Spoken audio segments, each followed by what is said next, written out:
Social and political commentary from a Christian male perspective. And just like that, ladies and gentlemen, we are back. You saw the thumbnail. You just saw the title. If you rocked with me earlier today, then you know that we're going to get over here. We're going to talk about what's going on in Dalton. Got a fun night planned to, we're going to go through that Lavelle Redmond interview that he did most recently. So we're going to jump in on that one and kind of go through it, get some of your feedback and your thoughts on it. I'll give my feedback and thoughts on it as well. But before we do that, I want to talk about something totally off the topic of Dalton, completely and totally. I need you all to let me know, am I being a hypocrite? Now, one of the things people talk about, because I talk about a lot of topics that stir the pot and get people's anger and angst up quite regularly, is that I'm being hypocritical. So I want to ask you all, am I being hypocritical? And I'm going to give you a particular situation that I believe we can parse through tonight. You all know I do not respect Al Sharpton in the least bit. His Target protests, his Costco boycotts, all that kind of malarkey is garbage. It's total garbage, scubalon, if you will. I don't respect it at all. However, today I was on Twitter and I ran across a protest. I was like, yo, wow, I can get down with that. I can get with that. Now, I'm gonna play it for you all. I want you all to let me know. And we'll parse through it. We can kind of, give some more context and stuff like that. But I want to know, am I being inconsistent? Because I don't support Jamal Bryant and those types of things here in the U.S. But this happened in New Zealand, and I'm all for it. I am all for it. Yes, sir. I support this. Now, I don't believe that these people are professing to be Christian at all. So there is that little nuance right there as well. I want to make sure I give that caveat ahead of time, so that at the end of the day, their protest still has to be rooted in the scriptures. Their protest still has to be Christ honoring, if you will. But I just want to know, am I wrong? Do you all think, as the audience, I'm listening to you all and get your feedback. So, Jason, what are you talking about? I'm glad you asked. This is a protest that happened in New Zealand. It seems like it happened this weekend. There was a Pride festival, Pride parade.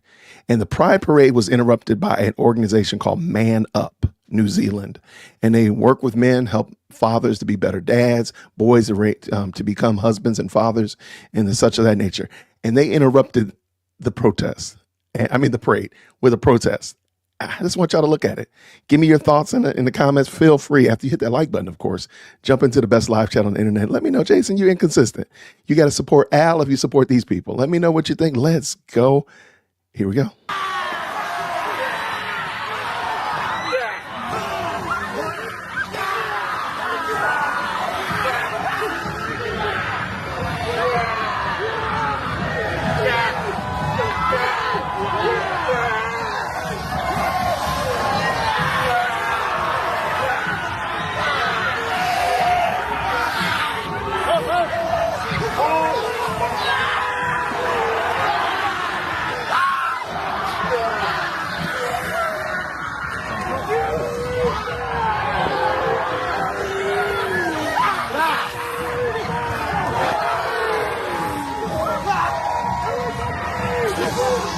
And real quick, if you're not familiar with the Haka dance, it is a New Zealand, South Pacific war dance that they would do before they went to war. And the other army is on the other side, and they're over here doing what they're doing. And it's used, you see, usually at football games or rugby matches. You see them in rugby matches. You've seen it all over the place. I just want to know, am I inconsistent? Let's go.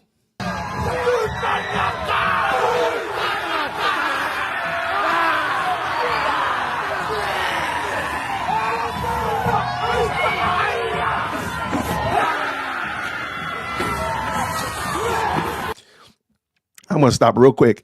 There's a young lady right here coming. The camera's panning toward her. She's a young lady. She's short, long black hair. Look at her face.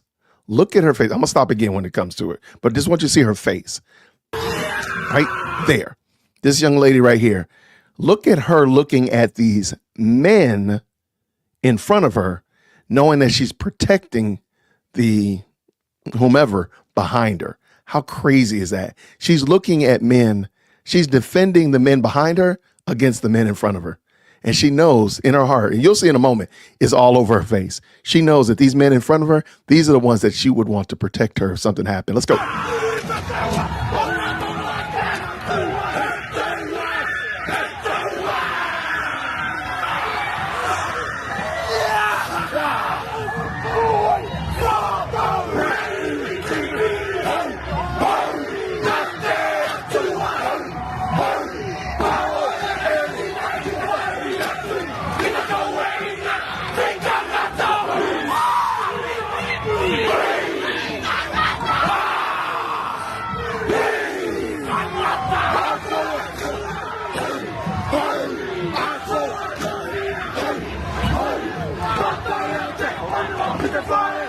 Look at her face right there. Tell me that woman is not saying, why am I protecting these men behind me from these men in front of me?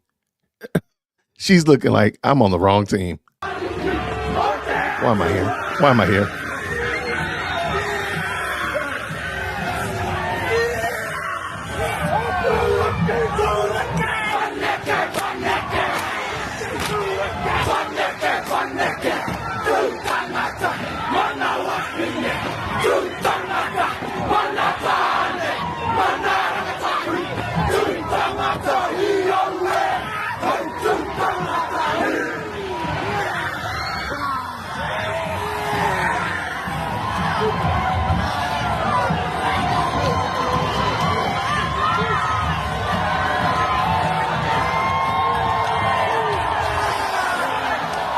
And I'm going to stop right here because the only profanity in this video are the peaceful protesters on the side that are using profanity toward these men. So I'm actually going to cut it right here because, I mean, they get pretty vile. If you look on Twitter, you'll see it.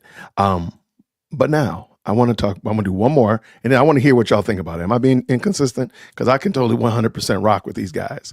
I can totally get out there. I don't even know what they're saying. I will learn the language, and I will get out there, and I will be doing it right along with them.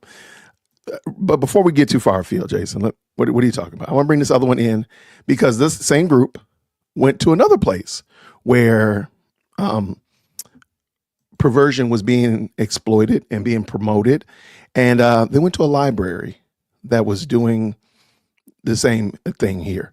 And they, shall we say, they were not quiet in the library. Let's bring it in. I just want y'all to tell me, am I being inconsistent? Let's go. Let's go. Come with me.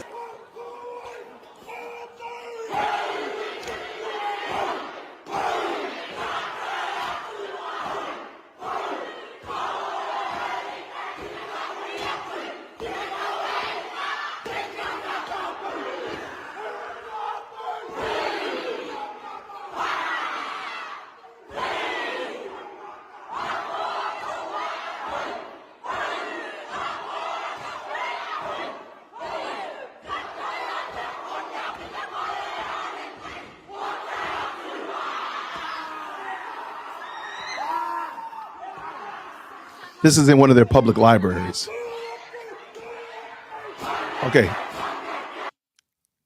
Let kids be kids. There are only two genders. Say no to pride propaganda. These are the signs that they're holding. And I just want y'all to know, as y'all jumping in, thank you so much for jumping in to the best live chat on the internet. I just want to know, am I being inconsistent? Let's go. Let's go. No child is born in the wrong body. Say no to pride propaganda. There are only two genders. Woman is not a costume.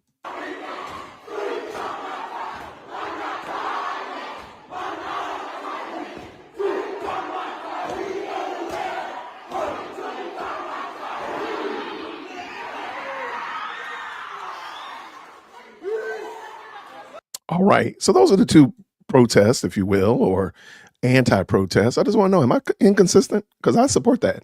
I 100%. If y'all hear dear woke Christians heading over to New Zealand, please know I'm coming back. I'm coming back with that for sure. Am I inconsistent? I don't support Al Sharpton. I don't support Jamal Bryant. I shove my nose at the Target stunt pastor. But this right here, I can 100% support. What do y'all think? No, I'm not. Okay. It's a library. Yeah, I mean, it's a library, and they were running an event for children to expose them to that type of lifestyle. I just want to know, am I inconsistent? Thank you so much. I appreciate you. This is a protest of impassioned people spreading a message. Al Sharpton has to pay people to protest. Totally different. And I'm right there with you. Absolutely. Hey there, One Shy Beauty. Good to see you. Thanks so much. Help Doge is raiding you. Oh no, it's the IRS. Y'all pray for the IRS right now. Pray for them. This is passion from a culture. Absolutely. And I'll tell you what I told the person. I mentioned this to this person. They're like, well, you're inconsistent because you don't support Al Sharpton and the targets and blah, blah, blah, blah, blah, blah. I said, I feel perfectly fine that I'm not inconsistent. And I'll tell you what I told him as well. Al Sharpton, we are not commanded by scripture in any means and measures that I have to sharp a target or that I don't have to sharp a target. There is no biblical mandate that I have to buy anything from anywhere. It's just a consumer product. It literally is amoral. This, on the other hand, this right here, they're dealing with two institutions that God, I feel like, has a big, big, big deal in: family and children. And the first one dealing with the understanding of family, how men and women co-create together to build a family. There's no way in the world you can't convince me that God has a lot of stake in our families. But then lastly, the product of that family. Me and my wife coming together brought about two products. And those two products, one is at work right now, and the other one's sitting on the couch, I think reading a book, maybe watching TV. I digress. But the two products of that, children, are very, very important to God. So the idea of exposing children to deviant behavior before they can understand what it is, or mutilating children or castrating children, I'm sorry, I think God has a lot to say about that. So I do feel very cool, very comfortable with a haka dance to protest this type of attitude and not supporting Al Sharpton and his shenanigans in performative art. And then I actually got on the phone to call my pastor to make sure I wasn't wrong. And he said, absolutely not. He might actually pay my ticket to go to New Zealand so I can learn a haka dance or two. So that was it. I appreciate y'all so much for chiming in and jumping in. Thank you so much for being a part of the best live chat on the internet. Thank you so much. Yeah, Al is a predator. I stand right there on that. Al is a predator. Absolutely, unequivocally, no other way around it. What you chiming in about, Mark? How are you? Now, we are going to go over the Lavelle Redmond interview. But before we do that, I want to get a couple of things out of the way. There were a couple of little things that we haven't discussed and haven't finished talking about. One of those is, let me bring this video in. I want to know whatever happened to this. So, especially if you live in Dalton or Chicago, the south suburbs area, I need you to help me with this one. Do you all remember this? 9977. I meant to bring this up in the beginning of the show, but as everyone knows, Mayor Tiffany Henyard is my friend, my homegirl. Okay, like my friend before she was mayor, she came down to my job. We became friends. I have nothing against her. Well, I watched a video last week where Tiffany Henyard was verbally assaulted at her job. Someone talked under her clothes, called her a whore and a bad mama, and said all kind of stuff. And then a brawl ensued. So because Tiffany is my homegirl, I called her and I'm like, girl, are you okay? What's up? She said that this attacker actually had a knife and he was stabbing and cutting them during this brawl. Her boyfriend's face and neck were cut, and a guy that was with them had his hands cut. Now, I'm not saying that Tiffany was in the right, because Tiffany shouldn't have got out of her seat. However, we are now noticing a trend of people attacking Black female politicians at work. We had Emma Mintz, who was manhandled and pushed by Carlos Rosa at City Hall. Now we got Tiffany being verbally assaulted at her job out there in Dolton Township. People are talking about Tiffany and saying that Lori went out there to do an investigation, but based on Lori's investigation findings, she specifically says that this is not a criminal investigation. So Lori did not go out there to do a criminal investigation. She went out there to do an audit. Tiffany is the victim of a smear campaign. And for that reason, this week we are having a press conference for Tiffany out there in Dalton for Black women. Okay, that's where I want to stop at. Did she ever do this? Whatever happened to the press conference? This woman talked a lot, and I reached out to her. I reached out to her via email as well as called the station and sent a text message. So I tried my best to connect with them. What happened to this press conference that she was allegedly supposed to have? This should have been this past week. Did anybody happen to see this presser? Did it happen and I missed it? I've been on the V103 website. I've been on the intellectualradio.com website. I haven't seen it. Did this presser ever happen? He said no press conference. Yeah, I don't think so. I don't believe so. And I just want to know. We can't blame no one but ourselves. We put these hood rats in office. Say this again, Extreme X. You got to say that again twice. You got to say it 3 times like Umar does. 3 times. Yeah, I have no idea what this woman was talking about, Mitzi. I have no idea whatsoever. Let's finish up. Participate or not. I don't need you to tell me what I need to do or not need to do, because at the end of the day, we cannot have it that people think it's okay to attack Black women in power. If I got a political seat, I don't want nobody to come to my job and cuss me out and throw me around and bring knives to stab me up. Nobody wants or needs that. So if you're following me on any social media platforms, please keep an eye out about that, because we are pulling all of that together right now. Again, this is not about the politics of Dalton. I don't stay in Dalton. I don't even go south of Cermak, okay? I focus on West Side business. However, when it comes to the business of Black women in Cook County, all of that is my business. And we got a whole bunch of other women who have made that their business too. So we will be doing that press conference this week. Keep your eyes and ears open for that. If you want to participate, we're going out there to stand up for Black women. I am getting the wrap up symbol. Okay. I wanted to check it out. I don't know what happened to it. What did Rock say right here? Rock says facts matter. If Tiff and her friends are ignoring the facts, Tiff can always bring the receipts and defend herself. Crickets. Never. We've already concluded, Rock, that it's not going to happen. She's going to ride this pony of attack. I don't feel safe. She's going to ride that to the end. I don't know. This is a good question about the Baker Act. I don't know. I wish they could, though. Yeah. Moderator, she says she must be on that same white Christmas Tiffany's on. I cannot confirm or deny that, but based upon information and belief, I think you're right. I do think that people are smearing Tiffany, but there are truthful, ethical, and possibly legal activities with Tiffany. Look, there's some bombastic things for sure, but ain't nobody lying on you when they say you bought $47,000 worth of ice for the skate rink and nobody knows what ice is. There you go. That's not smear. And I'm right there with you, Lady Collins. I despise the fact that they keep saying Black women in power. I agree.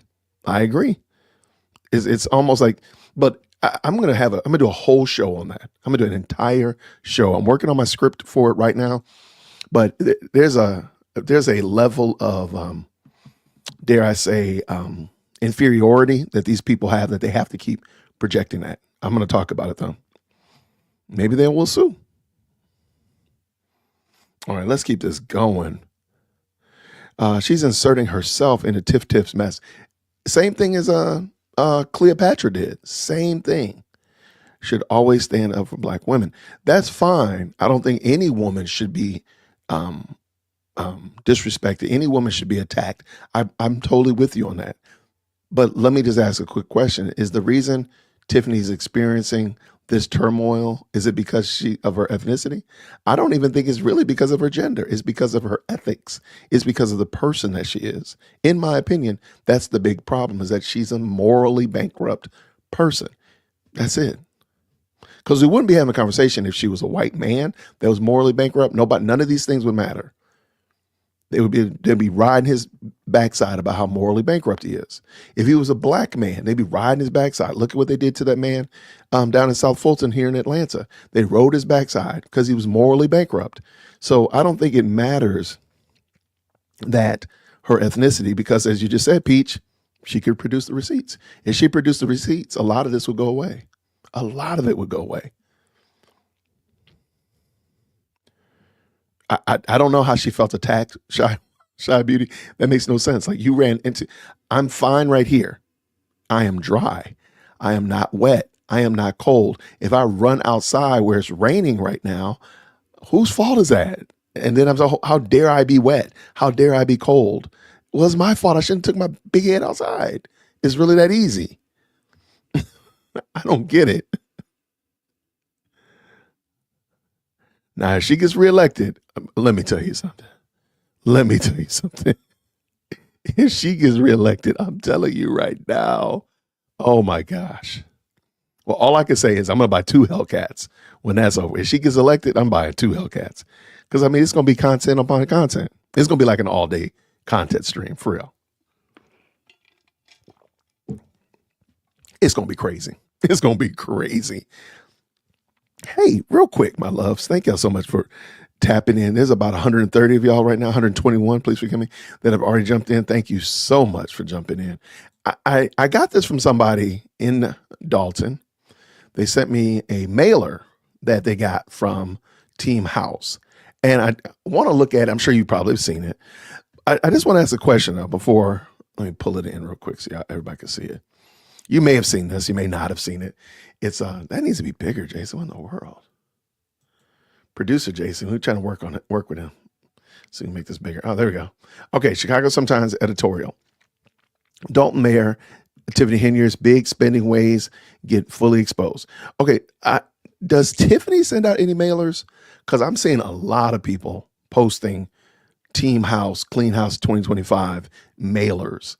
And it seems like they're doing a great job. Like they spent all their effort on getting mail out to people. That's what it's looking like to me. But does Tiffany do any mailers? I just want to know. I would love to see them if you run across them, or if you get one. If you live in Dalton or in that area and you get a mailer, I would love to see what the mailer says. Over the last 4 years, Dalton Mayor Tiffany Henyard has turned her town into a national laughingstock with one allegation after another of reckless and improper government spending. I think that's fantastic. Is keeping it moored to the facts, to stick with the facts. She does send out mailers. She puts them directly in the mailbox. She's going to be in trouble for doing that. You can't use a mailbox like that. But the final summary of the financial investigation released Monday by former Chicago Mayor Lori Lightfoot now details what Dalton residents and the news media have suspected for all along. Henyard has allegedly misspent hundreds of thousands of taxpayer dollars, maybe millions, while defiantly refusing to detail where that money has went and why. She then compounded the alleged financial misdeeds by hiding financial information from trustees and the public and avoiding efforts aimed at making village spending more transparent. The report said, beginning at least as early as late 2021, there was a concerted, systematic effort on behalf of Mayor Henyard to hide the true financial condition of the village of Dalton from the trustees and from members of the public. Along the findings, Lightfoot's report was $779,000 in village credit card charges rung up under Henyard's watch without receipts or an explanation of what was bought. That's got to be crazy. Almost 700, let's just call it 8 for easy math. $800,000 in 3 years on a credit card. Yeah, what would you buy if you could spend $800,000 in 36 months? What would you be buying? What would you be buying? Put it in the chat. I'd love to hear. Lightfoot found that the village used credit cards to fund the delegation to fund a delegation to make trips to Las Vegas in May 2022 and May 2023. The village rang up more than $171,000 in travel expenses from 2021 through June 2024. Now, I'll be honest with you. When you look at the mayor of South Fulton, that's nothing. $171,000, that's nothing compared to that guy. Because, I mean, this is just him. That was just him, one guy. This is at least 3 or 4 people. I'm not trying to say that, Tiffany's budget friendly or whatever, but it's like 3 or 4 people going with her, at least. What's his name? Mayor Kobe here in South Fulton. It was just that dude. Okay, let's keep going. Lightfoot found more than $51,000 was spent in the area restaurants with vague explanations such as meals or donuts. That is a lot of both. And perhaps the most concerning, Henier offered no explanation on why the village went from having a general fund balance of $5.61 million in 2022 to a deficit of $3.6 million in 2024. So that is a swing of $9 million. Yeah, that's $9 million in 2 years. That's crazy. Wow. We've long argued that Henyard is not fit for office. Henyard, let me get this back over here. Let's try that. Ooh. Henyard, who is also Dolton Township supervisor, collects $270,000 a year from that post as mayor, and is also under FBI investigation. Okay, shout out. Okay, I got you. I like it. Dude, somebody said they're going to buy shoes. What would you buy? You would buy a house? Okay, I can dig that. You said you'd buy a Harold's fried chicken. I'm hoping that's what you mean. New furniture. No, $800,000. You buy new furniture for your whole neighborhood with that much money. That's crazy. And man, it's pay Elon off to leave. I hope it works out for you, IRS. Good to see you. Good to see you, Patricia. Good to see you. Look, that's a lot of shoes, Peach. That's a lot of shoes. No, well, I should have said it. I should have said different. $800,000. That's how much she spent on that credit card right here. She spent $779. So let's just call it 800 for easy math. That's $800,000. What you doing with 800 grand? That's a lot of shoes, girl. Look, that's a lot of shoes. What was that Venezuelan first lady? She had just closets upon closets of shoes. Remember her? Yeah, I don't think. Yeah, that's a great salary, man. That's $250,000 a year. If you just saved a good portion of that, lived on 100,000. Now I will say this: I wonder how much of that is actual pay and how much of that is like perceived benefits, like you get stock bonuses or money put into your 401k, stuff like that. I have a friend that has a very nice salary, and their take-home salary is about 100. However, their documented salary, I guess perceived salary, I don't know the word I'm looking for, is 180. Well, they never see that 80,000. It goes into all these different things. So they get 100,000 a year, but they're actually actualizing 180,000. Now that was in 2 years, technically. If you want to be honest, it was 2 years. Amelia Marcos. Shout out to Chicago Red. What's happening, friend? How are you? Yes, Amelia Marco. That was her name. It was from Panama. See, that's why I love y'all, man. That's why this is the best live chat on the internet. Yeah, that debt is crazy. That debt is chasing you down. Man, I feel sorry for the next team house, whoever becomes mayor. I don't think there's any reason to say anybody else. That's going to be crazy how they're going to have to sort through all that. Because, the narrative is that they have these bills. They just don't want to say they have them. That's what Tiffany was saying earlier on. I'm like, that doesn't even make sense. Why would they be saying they don't have the bills and they don't have the receipts and they don't have the stuff? Just give it to them. Like, that makes no sense. Yeah, this person has a shoe buying problem. That's a lot of shoes, though, Chris. Look, we might need to have an intervention for sure.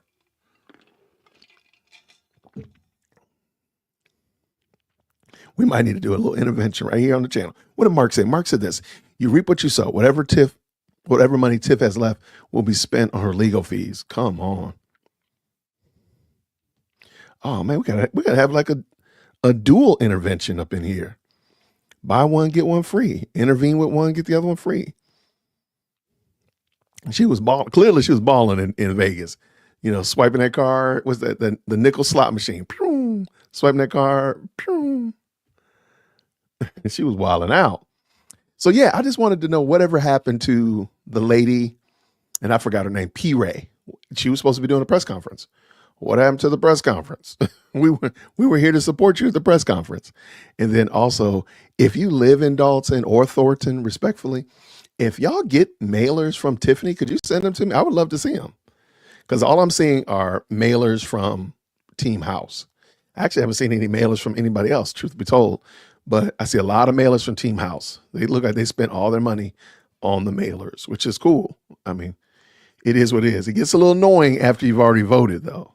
But, hey, I respect it. No problem at all. No shade thrown to them at all. Let me get this out of the way. Okay. Now, let's get down to the root of the matter. Everybody was asking me, Jason, did you see Lavelle Redmond on the Not the Shop podcast recently? And I have to admit, I had not. So I started to watch it. I had started to edit it so I can get out. There's some naughty words in there, if you will. And lo and behold, I don't know what happened to my downloaded, edited version. It got corrupted. And so needless to say, we're just going to watch it through YouTube. So there will be there's some profanity in here. I know that, but I just want to go through this with y'all. A lot of people had questions about it and wanted to get my little 2 cent. Not like, my 2 cent makes $1 or whatever, but I appreciate, thank y'all so much for asking. Thank you everybody who has already liked the video. I appreciate y'all. Thank you to all of the new subscribers as well as members of the show. So with no further ado, let's jump into this. I moved it up. I think I got just to the beginning when they start talking. Let me see. I might have missed a little second or two. I did. All right, there we go. Let's go.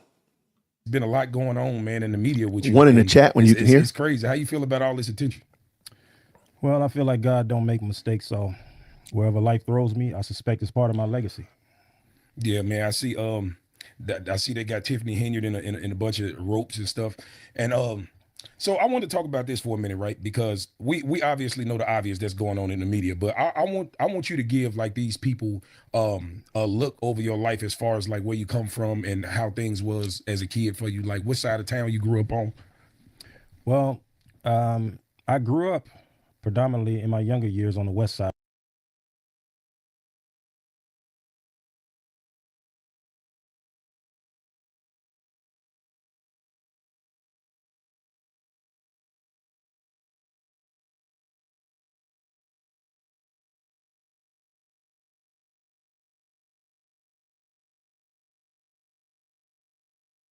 of Chicago. I was born in Mount Sinai Hospital, and my upbringing, I guess, was as normal as any other kids. I'm muted. Hard to find my identity initially. When I brought the live stream over, I got muted. I'm sorry, y'all. One day, I'm telling you, one day I'm going to be a professional live streamer. That is my goal. That is my aspiration. And I'm going to not mute myself. I promise you. I was saying, shout out to everybody who just jumped in. Thank you so much to everybody who's joined the best live chat on the internet. Hit the like button and jump on up in here and say what's happening to all your friends and family. There's 157 of y'all in here, and I appreciate you. We're listening to Lavelle Redmond, who's a gentleman that was, of course, fighting with Kamal Woods and DeMarcus Krigley, along with Jedediah Brown during the Brawl for it all. And so we're just going through the interview. I'll stop and give a little bit of my color commentary, but I think it's pretty good overall. So let's see what y'all got to say. Let's go. Very subtle-minded kid, wild-spirited, like any other young child, I guess.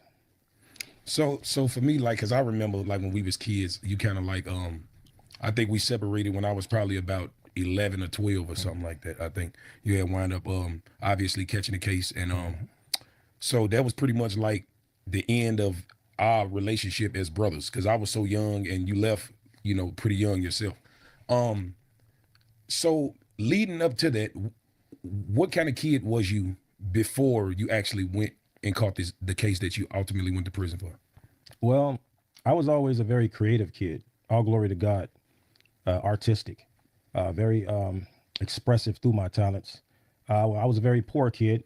Can't say the same for you. I used to steal all your Hulk Hogan's and Junkyard Dog action figures. I guess you guys were a little well off. We having the same father and different mothers. I didn't really get all the nice things as a kid, on my side of the family that I wanted. So it was cathartic for me to draw the toys that I wanted. I would cut them out, and I engaged you in some of that. We used to make our own armies to fight against each other. When I caught your guys, I'd take them to the stove and burn them up. Oh my gosh. So Yeah. So as a kid, so you was like, I remember bits and pieces of moments that we had together. But ultimately something happened where you wind up in the wrong circle. And I want you to tell, do you feel comfortable with telling us about the day that everything happened? Oh yeah. I mean, yeah. It was a multi-ad mixture of circumstances that led up to me sliding down such a dark spiral. I believe I was sad most of the time. Again, I did a couple other interviews, and I'll adhere to the same thing in this one. I won't take this opportunity to throw my parents under the bus. My father had his fair share of demons, as did my mother. And in a time that I needed both of them the most in my life, they were the best versions of who they were, and it wasn't enough for me. It didn't help me. And I sunk. So, I started hanging out with the wrong groups of boys. I felt like, I was rejected in a lot of things. Initially, I wanted to be a vice lord because my sister liked vice lords, and we grew up in a vice lord community. And they wouldn't accept me because they said I was too young. I was a baby. And eventually I started hanging out with the gangster disciples. And to me, that was like a family. But I found solace in hanging around with the wrong groups of boys because I felt like I wasn't normal, an outcast. I got bullied when I was younger in school until I became a bully. It seemed like just nothing went right in my life. I didn't know who I was or why I was. I had people who looked up to me, and I didn't know how to lead by example. I wasn't a very good role model in that regard. So, and I never said this, and I certainly didn't mean to wait to get on camera to say it, but I am, for what it's worth, I am sorry for leaving you out here to fend for yourself, to be swallowed up, in the realities of the ghetto and the predators. I'm sorry for my part in leaving you out here. You wrote me a very long letter in prison. I think it was like an 18-page letter. And I remember when I was in prison, I didn't get very many letters. And I was angry all the time because I felt like nobody in my family cared. And you wrote me the longest letter I ever had. And I was so excited. I remember it was written on yellow paper, the longest paper. And when I was reading it, I heard you expound about the things you were going through. And I was like, man, I miss my baby brother. Now he just wrote me like a book. I spent all my time reading that letter. And it got to a point where it hurt me. You was like, man, you left me out here. Why you leave me out here? And I was like, I don't know how to respond to this guy because at the time I was very undeveloped, both spiritually and mentally. So I didn't know how to respond to you in a way where you could comprehend it from the level that I was at that time. I think I was like 28 years old. And I didn't have a very colorful way of expounding on how you felt. The only thing I can remember is feeling, objective to it. I was like, why is he mad at me? Like I didn't know nothing either. Like I was a 14-year-old kid. I didn't know nothing. I was very slow to develop, probably borderline retarded. I had to evolve in the world that I was. It was forced upon me. But I was saddened by the revelation that you placed on me when you said you left me out here. And I was already going through a monument of depression, and that added to it because I felt, man, I'm just a complete failure. I left my baby brothers out there, left a host of sisters out there. I disappointed my parents. Everybody's ashamed of me. Forget it. Forget everything. There's been plenty of times where I told God, I can't deal with this. Just take me out of here. I don't know what you got planned for me, but I don't want it. Give it to somebody else. Just take me up out of here. And how God responded to that? Applying more pressure. That's how he responded. So, going back to the incident. Okay, so real quick so everybody can get up to speed. So Lavelle Redmond right here in the white jacket, he's a gentleman that was throwing hands with Kamal Woods during the Dolton Township throwdown, right? I didn't realize this. I guess I didn't pay attention. The gentleman that he's interviewing with is his half brother. So he lives in Chicago too. He has a podcast, Not the Shop Podcast, and he's interviewing basically his brother, which is kind of cool. I need to get my brother. Hey, James, call me, man. Let's make this happen. I'm gonna call him right now. Tell him to bring his big head on. But no, that's kind of cool. All right, let's keep this going. Let's go. Shout out to everybody who just jumped in. $1.50 is in the chat. Make sure you hit that like button. Let's go. Take me to the beginning of that day. What was the day like? Well, again, I was hanging out with a rambunctious crew of kids, probably degenerates, you know, if I'm going to look for a better lack of term of expression. Now, were these friends of yours or just somebody that you had just met, or what was the relationship like between you and the guys that initially you caught the case with? Well, one of them was a friend of mine, a kid named Ezel, and he was a little slow, you know, slow to develop. And his brothers and cousins and all that were just people that hung out in the household with him. And he was my best friend at the time. I didn't have very many friends, but one night particularly, his uncle came over or whatever, and I didn't know him at all, but he had just recently been released from prison. And I thought, man, I found the holy grail of bad boys to hang out with, because I've always wanted to hang out with the worst of the worst, because I felt like that's the only thing that I could relate to. If you were a loser or a degenerate, you didn't have the cool clothes that other kids have, you couldn't buy the new pair of Jordans, and people talked about you, that was the crowd that I hung with, the misfits. So this guy was like, I was excited to hang around with not only a grown man, but a grown man that got released from prison. And this same particular night, but we just, for sake of bringing it up, we weren't good kids. I don't want anybody that's viewing this to say, well, you know, he was a kid and this bad happened to him. We weren't good kids, but we hadn't progressed into the kind of the criminals, you know, or vicious people that was projected on the news. Like, we were still babies. The bulk of our crime was probably stealing Nintendo games, stealing bikes, occasionally stealing a car, you know, walking the streets, punching people. That's some bad stuff. Eggs in beauty salons, just silly shit that kids do. But to get into crimes like murder, rape, bank robbery, those type of crimes where I guess you would have to progress to a worse kind of demon to experience those kind of crimes. We hadn't made it to that point yet, not saying that we would not have, because we were certainly headed down that path. But this particular night, it was exciting for all of us to hang out with a grown guy, freshly released out of prison, a grown man.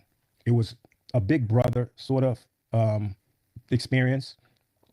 It was a career criminal, something that we probably otherwise wouldn't have the heart to do, the kind of crimes he probably was engaged in. And that was exciting for us. Just much like these kids you see nowadays. I tell people all the time, you know, there's kids walking around with 4 or 5 bodies under their belt and they not killers. And people look at me like, how can they not be killers? And they kill 5, 6 people. They got bodies and they bragging about them in rap music. These boys are not killers. These boys are cowards. Like, you have to understand, in the ghetto is also a very predatory environment. It's predator infested. So a lot of these boys are scared to step out on their blocks or go to the corner store, or afraid for their sisters in them to go out the house without being picked on by these gangbangers in these neighborhoods. So they feel compelled to join the local gang so they won't be bullied or picked on. Now, what happens is once they join these groups, they feel like, okay, I have to excel in this group in order to be respected. So what they do is they know the people who are being respected are the killers, are the drug dealers, are the robbers, are the people that punch and slap people every day. So they feel I have to excel and be a part of that to look like that in order to be respected. And so these boys end up getting into killing and all this, and people be, oh, they're a cold-blooded killer, but they not. They cowards. They don't want for their little sister to walk out the house and have some dude on the block pat them on their butt. Then as a brother, you compelled to protect your sister. So when you go out there, there's 15, 20 guys on the block waiting to see what you're going to do about it. So these guys are fearful, and they join these groups and they end up doing atrocious crimes just to fit in. But the truth be told, they are really scared to death. And we were no different. We weren't the exception to that. You know, we were kids that wanted to fit in. We were kids that were willing to do whatever it took to get attention, no matter how bad and how vicious the crime was. We just simply wanted to fit in. I walked around my whole life scared to death until I became numb to fear. You know, I just didn't care. You know, I walked around with a coffin on my head 24/7. So leading up to that crime, we was actually out looking for trouble. He wanted to go out and do something, rob somebody, the grown guy that was with us. So I thought, yeah, let's do it. I'm with it. So we walking through the Roseland neighborhood. Oh, so y'all didn't have no car. Y'all was walking. We were walking, and we had a gun. Okay, real quick. All right. Okay. One thing I've noticed in this, I'm noticing here, I don't hear Lavelle placing the blame on anywhere else but on himself. He's taking ownership for it. And now, please understand, he's like 13, 14 years old doing these crimes. He's about to delineate the crime that he did. But I don't hear him blaming it on He didn't blame it on his mom and dad. He could have. He didn't blame it on his environment. He could have. He literally is taking ownership for it. So I got to give him respect for that, because I think that's the right way to handle it. Because once I take ownership for it, I can actually do something to resolve it. I can do something to tackle the problem. I can do something to unpack it. But if I make it everybody else's problem, it's always something happening to me, and I can never do any action toward it to stop it. Okay, let's go. I think 22 or something. And we were looking for somebody to rob. And I think it was some girls walking behind us, and they were calling one of the guys we were with ugly or something. And I could look and see it hurt his feelings. So me being a person that regularly punched and swung on people and kicked people, do whatever I did, I thought maybe we was going to hit them and laugh about it and walk away and then find somebody else to bully or beat up on.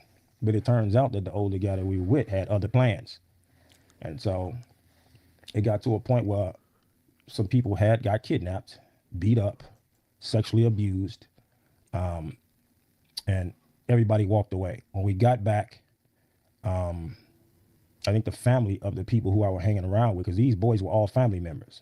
It wasn't just me hanging with this guy and these from different family groups or whatever. These were all family members. So when I got back to the house, I guess the older person that was with us had gotten into it with his cousin or auntie or somebody. She was griping about why he had blood on him. And they started fighting, him and I guess his family member's boyfriend. They started tussling, rolling around. And I remember I always kept a bat that had like the little part you hold with your hand. That part was sawed off. So it was like just a fat piece of wood of the top part of the bat.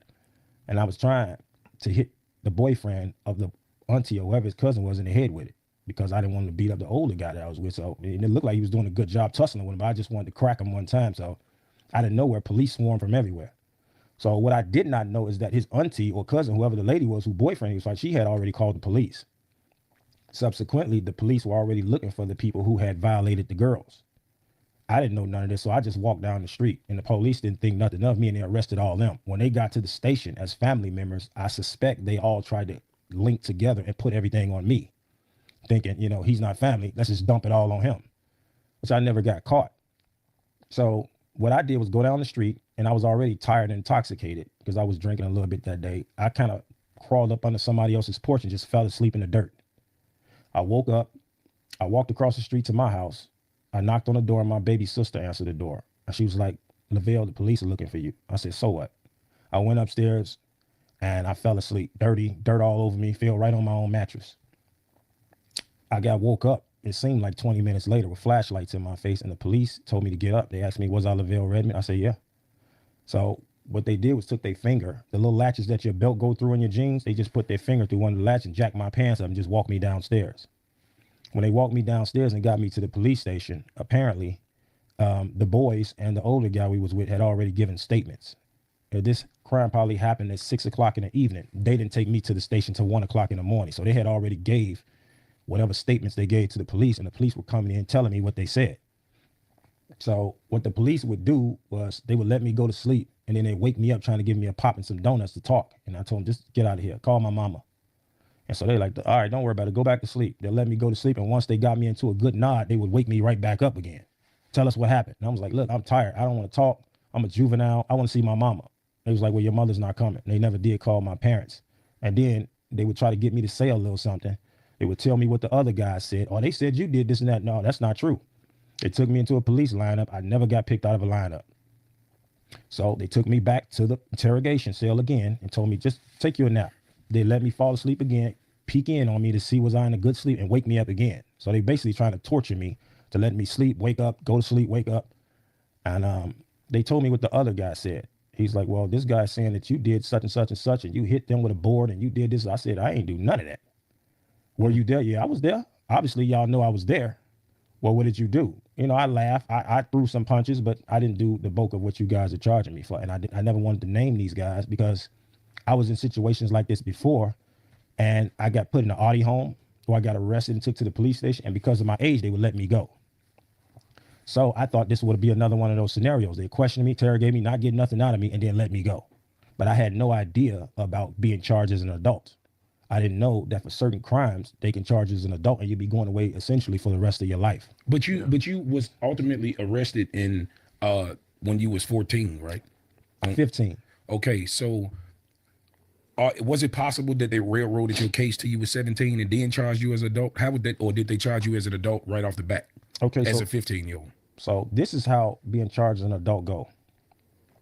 If there's a crime where you are charged as an adult, which was at the time 15 and up, what they would do is you would go to juvenile court, and then the judge would determine if you should be charged as an adult. So you are still going through juvenile proceedings. Once they determine that you are going to be charged as an adult, they consider you what's called an AT, which is automatic transfer to the county when you turn 17 years old, no matter where you are in the court proceedings at that time. Whether you're still waiting to go to trial, as soon as you turn 17, you're going to Cook County Jail with the grown-ups. That's what an automatic transfer is. So if a guy were to take a plea agreement before he turned 17, then he would go to juvenile prison, which would be Hasburg, Valley View, St. Charles, things, joints like that, baby joints. And then when you turn 21, then they transfer you automatically to the adult facility. But if you turn 17 and your case is not over and done with, then as soon as you turn 17, they send you to Cook County Jail. And that's what happened to me. So I was in the Audi home on 11th and Hamilton from 15 to 17. Went in there, kept gang banging, punching, causing riots. I knew I had screwed my life up. I just didn't care. So let me ask you this. So ultimately, you went to trial. Did you go to trial? I took a plea agreement. Okay, which was what? I believe when I was 18. I took a plea agreement. Initially, the judge wanted to give me 60 years.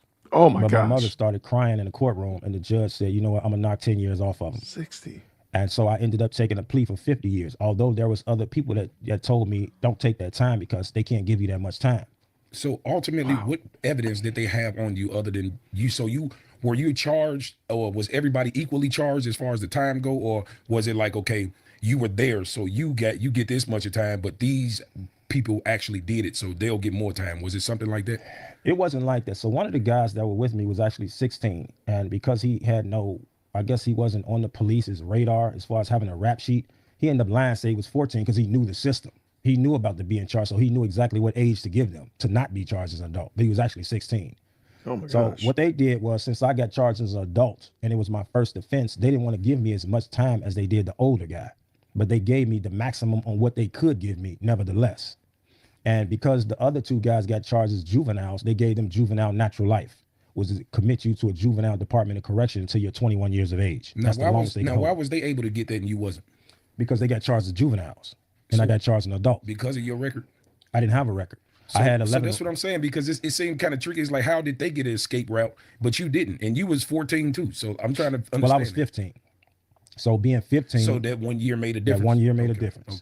Okay. Because when I had looked on the when I looked you up on the thing, it said that you got incarcerated in 92. But I got incarcerated in 91. Yeah, right, 91. Right. That's what I'm saying. But it said 92. Yeah, well, it's a lot of misprints and pronunciations of my name on the internet. Right. Ultimately, your social security number is going to tell the difference, regardless of what they got wrong. And then court documents are going to tell what year you got arrested. So if people wanted to know, it's a matter of public, free record. So you can just get it however and tell what the time frame was. But yeah, 1991 was the time of the commitment of the crime. I believe 1993 or 2 was when they officially sent me to prison. So when the judge said, I'm giving you 50 years, tell me, what was that feeling like? How did you feel? Was you like heartbroken? Did it knock the wind out of you? Like, how do you swallow 50 years at 15 years old? So I remember when I was in the Audi home, and in the Audi home, they have juvenile decks and they have decks for guys that be in charge as an adult, which is the worst of the worst kind of kids. And I remember there was a Latin king in there with me named Pedro. And I remember he had come back from court and they had gave him 8 years. And he came back on the deck looking so sick. He's like, bro, they gave me 8 years. I got to do 8 straight. And I remember my heart sunk for him. I'm like, man, don't even worry about it, bro. God got you, man. You good. Until I got faced with 50 years. I thought that 8 years was like a day to me. I'm like, and his words kept echoing to me when they was trying to give me 50 years. I'm like, he got that 8. I would have loved to got that 8. But how did I feel? I got to be very honest with you. When you're a child and your brain is not fully developed, you don't really have the comprehension. You don't really have the mental. You don't really have the emotions and the mental dexterity to comprehend the magnitude of what that just did to your life. You don't feel that. You're wild spirited still. You're in a gang. Your guys got you. it's G this and G that and folks this and folks that. And then you go back on the ring, people giving you chips and candy bars and stuff. You don't feel the magnitude on the fact that you just signed away 1/3 of your life. You finna grow up in this motherfucker. You don't feel none of that because when you're young, you can't process like a rational minded adult. So I didn't feel nothing. The only thing that made me become emotional to a degree was taking a look back at my mother, and she looked like she was finna pass out. And I had never seen her look like that. And that it hit me right then and there, like, whoa, if she looking like that, this is serious. But I still couldn't comprehend the severity of what I just signed myself off to. Right. So in answering that, I didn't know what to feel. I knew I had officially gotten myself in some trouble that I could never get out of. And it seemed to me like, you know what? I screwed up. I might as well screw up even worse. So what I did was when they gave me 50 years, I went straight back on Division 6 on the school ring and sent the deck up in a riot. That was my response to 50 years. And so what they did, they said, you know what? We gonna get his little ass up out of here. So they took me off the kids deck and they officially, this is the first time since I was in Division 6 that they put me around grown men. They took me out of that and sent me to Division 1. Now keep in mind, when they sent me on Division 1, I had a habit of playing around like a kid because that's what we did on the deck. Yo, goof ass this, yo, goof ass, just playing. Them grown men didn't do none of that, right? So when I went down to Division 1, I started playing with motherfuckers.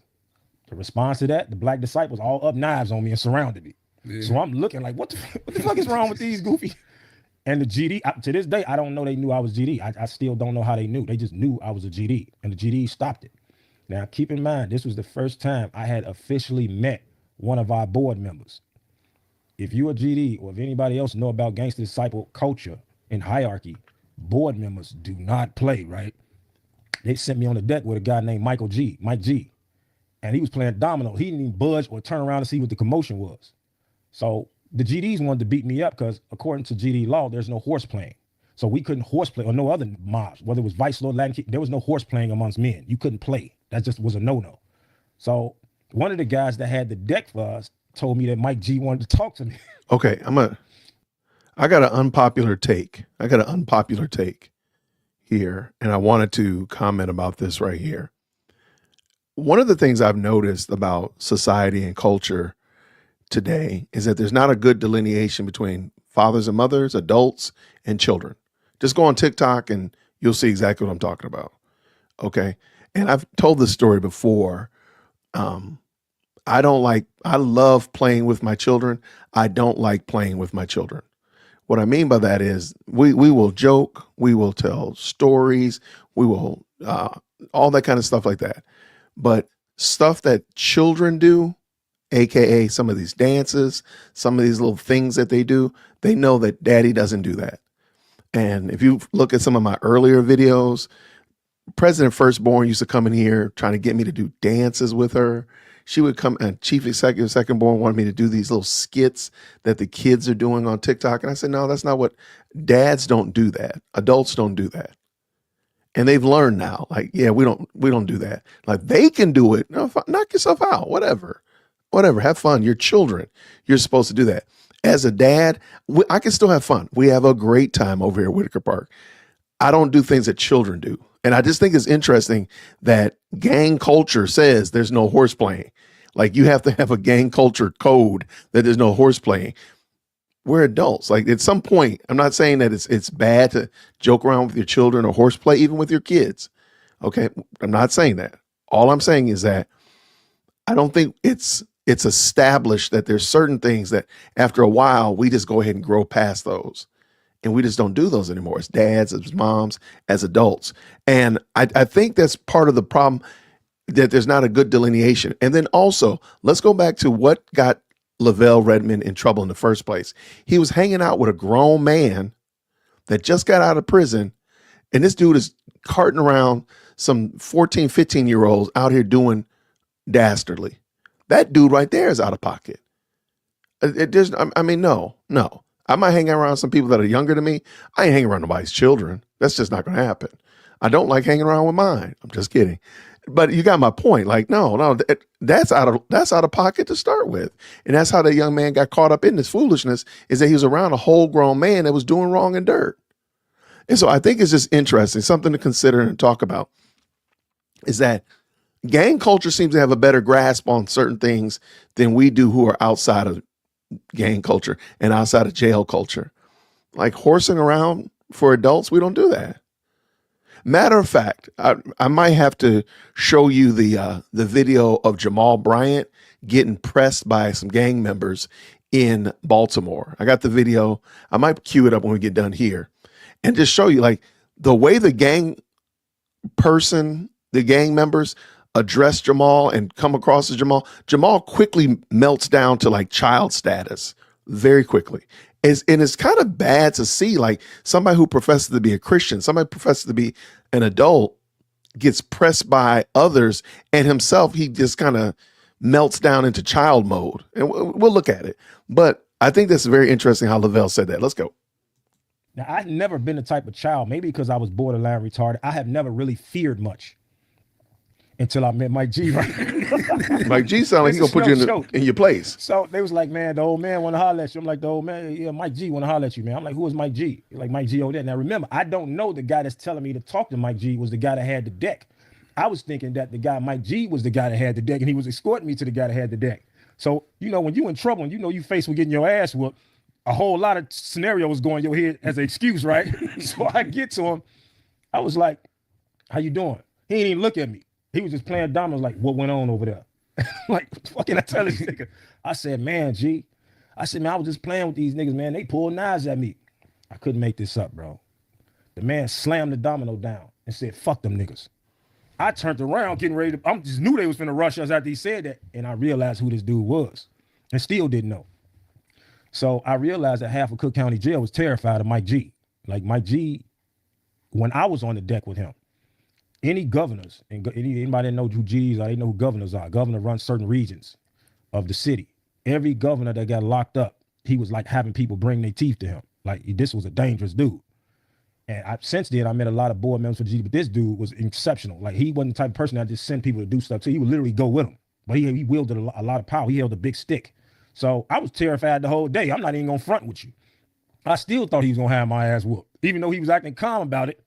But one of the cultures that they practice in prison, whether you vice lord, GD, Latin King, whatever, Latin Kings just don't play. You screw up in there, they fucking you. I don't care what age you are. But I know with other mobs, especially African-American mobs or organizations, if you're young, they know you undeveloped, so they'll give you a chance to get it right, some grace. Right. But older guys, it was no chance. They were just beating them half to death.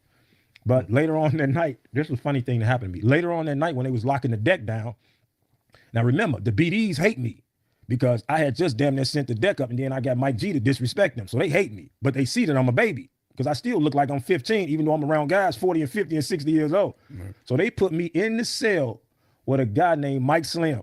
How many mics in this motherfucker? Now keep in mind, Mike Slim is a minister for the BDs. I couldn't make this up, bro.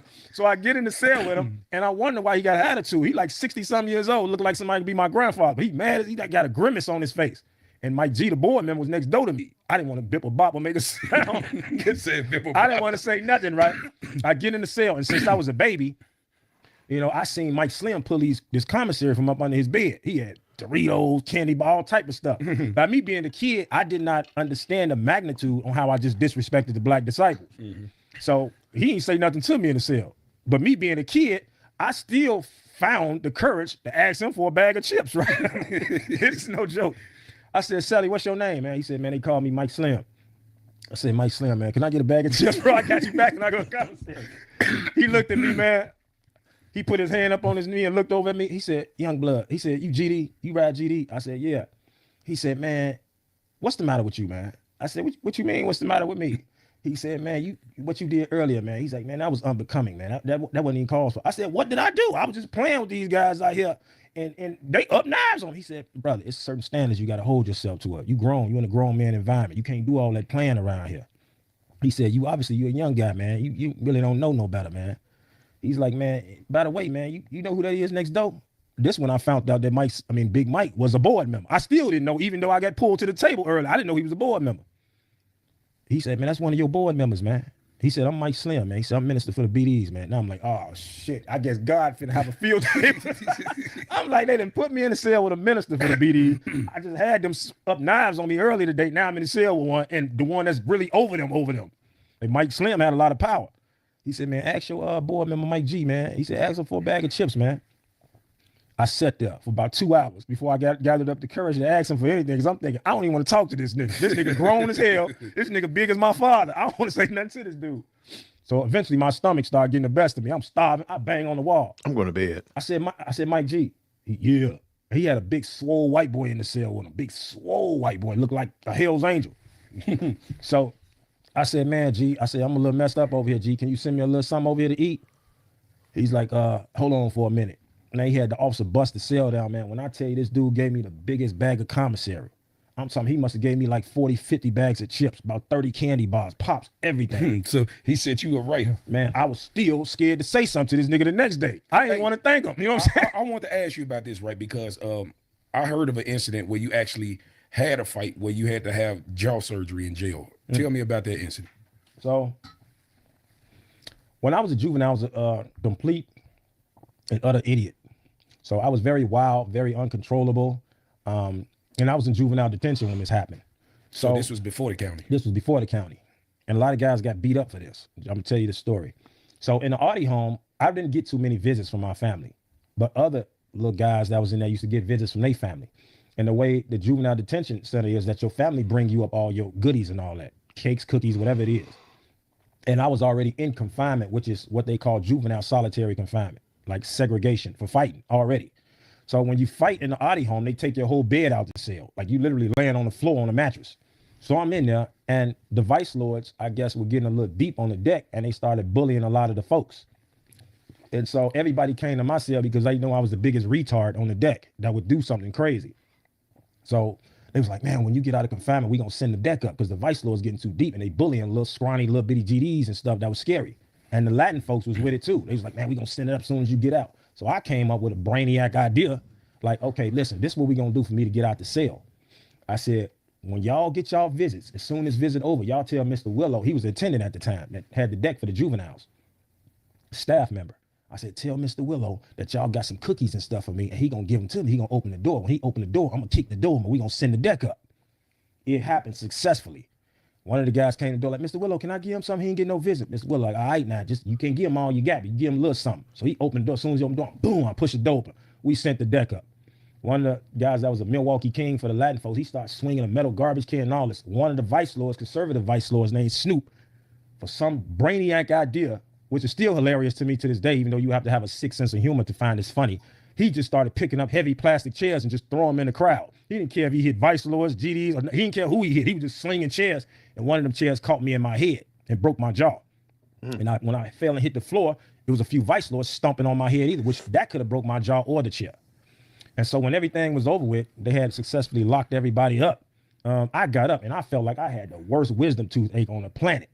So they sent me down to the infirmary and they was like holding my jaw, wiggling. And I was like, They was like, yeah, your jaw is fractured. So, but what I did not know is that half the GDs on the deck had left me and ran from the vice lords. And that's how I got stumped bad as I did. Right. And so when I turned 17, like I tell you, you're 18, you transfer up to the county, you're 17. When I went to the county, I saw a lot of the little guys that had went to the county before I got there that was involved in that riot. And, I'm trying to shake up, what's up, G, this? And it was guys pulling me to the side like, man, fuck them bitch ass niggas. We whooped all these niggas, man, for leaving you, bro. That's how you got your jaw broke. And I'm like, wow, they left me, bro. That's crazy. So now you're doing your bid, right? And it's time for your release date. Your release date getting close. How did that make you feel? Was you anxious? Like, man, like when you got to your last, let's say your last, obviously you did 6 straight. When you got to your last couple of months, crazy. How did that feel? I got to be honest with you. I had went through so many depressions, levels of it. I had gotten to the point where I became so depressed that I had literally started like having foggy memory. Every year in prison, they send you over to the healthcare for annual for your birthday. You get blood work drawn and all this. And I had literally forgotten a couple of times how old I was from depression. And leading up to that, I was full of anger, hatred. I hated my parents. I hated my sisters and people for 18 years straight. I didn't get no visits or no communication with my family. So I had so much bitterness. And I'm gonna tell you how magnificent God is, bro. Because I didn't say this when I was in the interview with Jedediah. This is something that truly happened. So if anybody says you can't change and God can't change you, you certainly don't have the spiritual maturity to understand this revelation. So it was a pastor. We used to call him Preacher Man. And the day that they were supposed to release me, he pulled me out. They were pulling all my bedding out the cell. And he set me down in the day room. He said, man, look, brother, you did all that time. You talented. You still look good. He said, man, I know you can't wait to see your family, man. And I was like, man, fuck my family. He's like, well, why you say that, little brother? I said, man, they left me in here to die, bro. Like, they left me in here to die. Like, anything could have happened to me up in here. And it did. You know, I was in wars, real war, knife wars. I chased guys off the yard with bats. I was into real situations where I could have died. I had officers that put, mini 14s out the tower and to shoot me from fighting on the yard. Anything could have happened to me. I went through the worst stages of depression in my life in here, and my family wouldn't even write me a letter. Niggas, you still alive in that letter, anything. So that was my response. I said, fuck them. He was like, man, your family ain't never did nothing to you, young blood. And then I got infuriated when he said that. I said, look, preacher, man, I respect you. I like you. And don't tell me what the fuck my family didn't do to me, man. I don't want to hear shit you don't know what you're talking about, bro. You about to piss me off. He was like, look, brother. Damn, sound like me. I'm gonna tell you how magnificent God is, bro. And this is honest to God's truth. If I'm lying, God can strip me from my flesh and send me to heaven. That man told me, and I knew that was God talking to him through that guy. I knew that was God talking through him. He said, man, your family didn't do nothing to you. He said, I'm quite sure your family wanted to be here for you. I'm quite sure they wanted to write letters to you, send you money for commissary and all that. He said, God made sure that he put stumbling blocks in their life so they couldn't do it. And that's why you are the man you are today. Man, when he said that, I swear to God, about 20 years of depression just fell off me, bro. I had to look up at the ceiling and look up at God like, you funny, man. You funny. You funny. And I swear to you, everything that I felt disappeared in that one conversation, in that one statement he said, because I knew it was true, and I knew that was God talking through him to me. I knew that was God telling me, you mad, huh? Since you mad, I'm the one you need to be mad at. I placed you here to save you. You was on the road to destruction. You would have died. I put you where you needed to be to redirect you and give you a bigger and better purpose. That was God talking to me. You know, I feel like that. Okay. All right.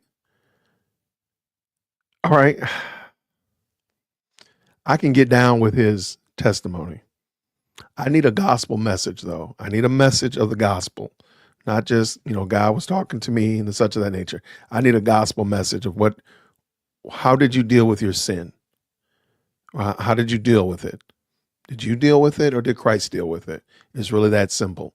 However, I will say he sounds like somebody who has been challenged and has dealt with his demons, if you will. Again, I still want to know what happened. Still want to know, but I'm not mad about this testimony. I would like to, if I had an opportunity, I would maybe ask him some more questions and just find out a little bit more about how he, again, it's not just God talking to me. It's not, but there is what did you do with Christ? So, but you know what? I got respect for him, because I will say this, he comes across as somebody who has dealt with those issues, but I'm not saying he's perfect by any means of measure. All I'm doing is just looking at him on the screen. And of course, we already know how we saw him the last time we saw him. So let's just let it go. Let's go, Jason. A lot of times growing up as a kid, I thought about it like, damn, my brother got all this time and shit. And it's like, at some point I started thinking that maybe that was the best thing for him to go to jail. Oh, yeah. Because we both probably dead. Oh, yeah. Because, I was following your footsteps like a motherfucker. I swear. You know what I'm saying? So it was probably, it worked out at the end. Because look at where we at now. Yeah. You know what I'm saying? We right back. You feel me? So that was a good thing. So I want to get into the matter at hand, okay? Obviously, we still got a lot to talk about, but I want to get into when you, upon being released, tell me, how did you meet Tiffany Henyard? Okay, real quick. Okay, let's stop real quick. So, because I think his dealing with his the crimes that got him put away in jail. I feel like this the first part of this video was actually pretty good. I think I don't feel like he eschewed responsibility. I think he did take accountability for what he did and how he got himself into this position. He's found the redemption in going to jail so that he wouldn't have got killed on the street. Going to jail kept his younger brother from following after him. So there's some redemption in there, if you will. Now, not saying that he's perfect by no means or measure. I'm just saying it sounds like rather that he is, it sounds like he's matured Because I mean, he made a lot of hay about the fact that he wasn't mature when he went to jail. Sounds like he's mature. So let's give him that room, that grace. Let's go. Let's go. Know Tiffany Henry when I got out. So when I got out, I'm sorry. I struggled initially trying to make the transition from prison life to society. I held a few dead-end jobs in warehouses. I was just looking to do better and to operate better no matter what. I refused to fail. I refused to retract back to what I used to be. I just refused to hang around the wrong groups of people. One of the biggest mistakes I ever made was allowing myself to be led into something that was absolutely contrary to my character and who I am as a man. So I refused to even today, I don't hang around with a lot of guys, period. Nothing personal. I don't think I'm better than people, but I just refuse to hang around people that don't want nothing out of life. It's just a part of me that died off in prison and I left it there to be buried. But in answering your question, for a few years, I did a little struggling, and I met a guy who lived next door to my mother named Dion. And I'm very overprotective of my mother, as every son that I know should be and would Shut be. up. But I saw him helping my mother carry groceries up the stairs. And so when I saw him, initially, I got on him. Who are you? What are you doing? Hey, oh, man, I live next door, man, helping Miss Redmond take some groceries upstairs. I said, you know my mother? He's like, yeah, and I realized upon meeting him, greeting him, and getting to know him, that he was just a sweetheart of a guy. That's just what he was. He would help older ladies, groceries, whatever the case is. That's just what he is. And for months, he kept trying to get me to go out to Dalton, to campaign and find opportunities, saying, man, you need to get off into politics. My little cousin is running for mayor. And I'm like, running for what? I don't care about none of that. I don't understand politics. The only time I've ever been inspired to even follow politics with Barack Obama. And when I seen to have the Democratic Party was still against him, even though he had majority of the votes, I said, you know what? Democrats have successfully trained and brainwashed black folks into thinking that's the way to go all the time. And that just gave me the revelation that it ain't that way. You know what I mean? So I didn't care about politics. I didn't know just how much of a dirty game it was, and the one hand washes the other game it was, until I embarked on a Dalton situation. So he had been trying to convince me to go out there for the longest. And I'm like, nah, but he knew I liked it. He knew I liked it, the ladies. Mm-hmm. So he used that spiel on me. He was like, look, bro, my little cousin throwing a party. It's a lot of women out there. It's this, that, and the third. At the time, I lived on 119th and State Street. And I'm like, a lot of women. I said, you think you're going to get me to go out there talking about some women? I'm just saying, man, it's opportunity out there, man. Show some people your talent, what you do artist-wise, and, maybe you can open some doors for yourself. He had been asking me so long, I felt so bad. I ended up going out there.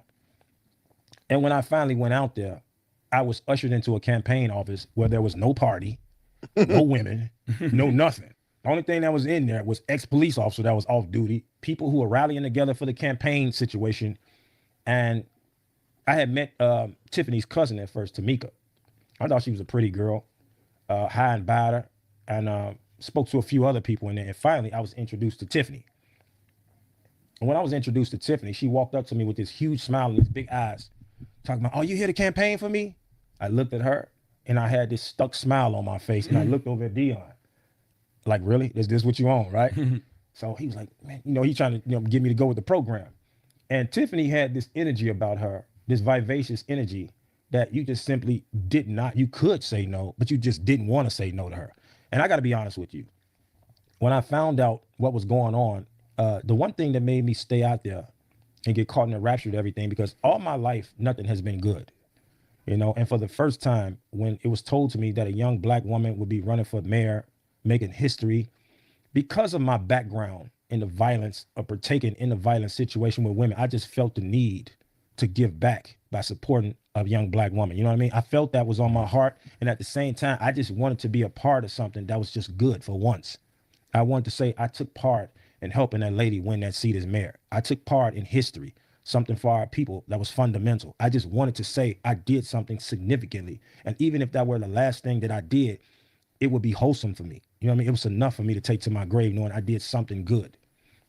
And I had a Land Rover at the time that chewed up gas like no Yeah, it other did. truck in the world, right? Yeah, it does. And they had me riding up and down the street, putting these pamphlets in people's mailboxes, and I was out of gas, literally. I didn't know how I was gonna get home or nothing. So I had to call Dion, like, you got jokes, right? Who gonna pay for my gas? So he got an attitude like, man, you gonna get some gas money. If it's that serious, I'll send you some gas. No, what's serious to me is that you lied to me. You told me I was coming out here to a party full of women and drinks and fun, and I'm out here passing pamphlets out in people's mailboxes and burning all my gas up. So he had a little attitude, but after this, and fast forwarding, to give you more perspective. So I never left. I was literally, I see a lot of people was promised opportunity around the campaign office, job offerings, Oh yeah. for the loyalty of the commitment to the campaign. So is that how you got your job, like a kickback for helping out? It was not. So what happened with me is that Tiffany, I guess, grew fond of me. I guess she had like a little schoolgirl crush on me, and it was flattering, and not to sound cocky, I understand that some women may find me to be handsome or whatever. We got that. But needless to say, I didn't really take it to be serious. I seen her, she's a cute girl, but she wasn't my type. You know what I mean? She wasn't my type. But what was my type that she possessed was, I love her tenacious attitude towards winning by any means. I like a hustler, grinder. Somebody that just will not stop at nothing to win. Can you clear this up, man? Because the whole internet is talking about this, and I got to know your answer. You can answer it if you want. Okay. Did you and Tiffany sleep together? Because they making a lot of internet things about you, her ex, and you hit her new boyfriend because you mad at him. Do you want to clear that up? I might have said that too. Because you don't have to. You don't got to answer it if you don't want to. The answer is no. Okay. And if that were the truth, I'm a gentleman. I don't kiss and tell. But the truth be told, no, we never slept together. I'm sure that could have happened. You know what I'm saying? It's just that I wasn't really in pursuit of nothing like that because, even though I was in a relationship that was, that had its challenges, I could not see myself playing with another woman's heart in order to gain positioning. You know what I mean? Or I just couldn't see myself doing that. I didn't feel right internally with the prospects of leaving somebody crying somewhere with a broken heart to venture off into new horizons with somebody that I know nothing about. I personally couldn't do that, but I could have very well did that, because the relationship I had was a little rocky and had its challenges, and I felt like if it wasn't for me, then it's not for me. So why not just progress to something different and better? And in hindsight, that certainly was not the case. Okay, I just wanted to clear that up because the internet run with a lot of narratives, and they say, I saw one video where they were saying you kicked off a fight in Dalton because of her new boyfriend. You was jealous because you got fired and all this shit. So we just want to clear that shit up. You know what I mean? Let me hold on. I'm sorry because I can't let that get past me. Go ahead, do your thing. It's just calling, and his mic is obviously trying to pervade me.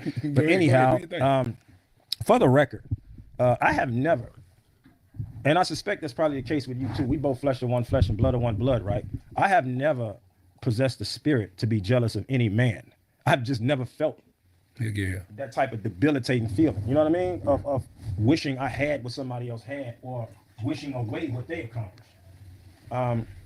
With Kamal, you have to understand, I didn't have to give Tiffany to him. And I'm not meaning to sound cocky or nothing like that, but she wanted me. And he was trying at the time to gain position. He had brought her some mink coat up there or something. And she liked money and materialistic shit. So, and then again, I had a girl that I didn't want to break her heart. If I would have pursued Tiffany the way I could have pursued her, I would have completely eliminated Kamal because let's just face it, he couldn't stand toe to toe with me in any, and I don't fight over women. That's just something I'm never going to ever be guilty of. So could I have pursued her and pervaded her from dealing with him? Absolutely.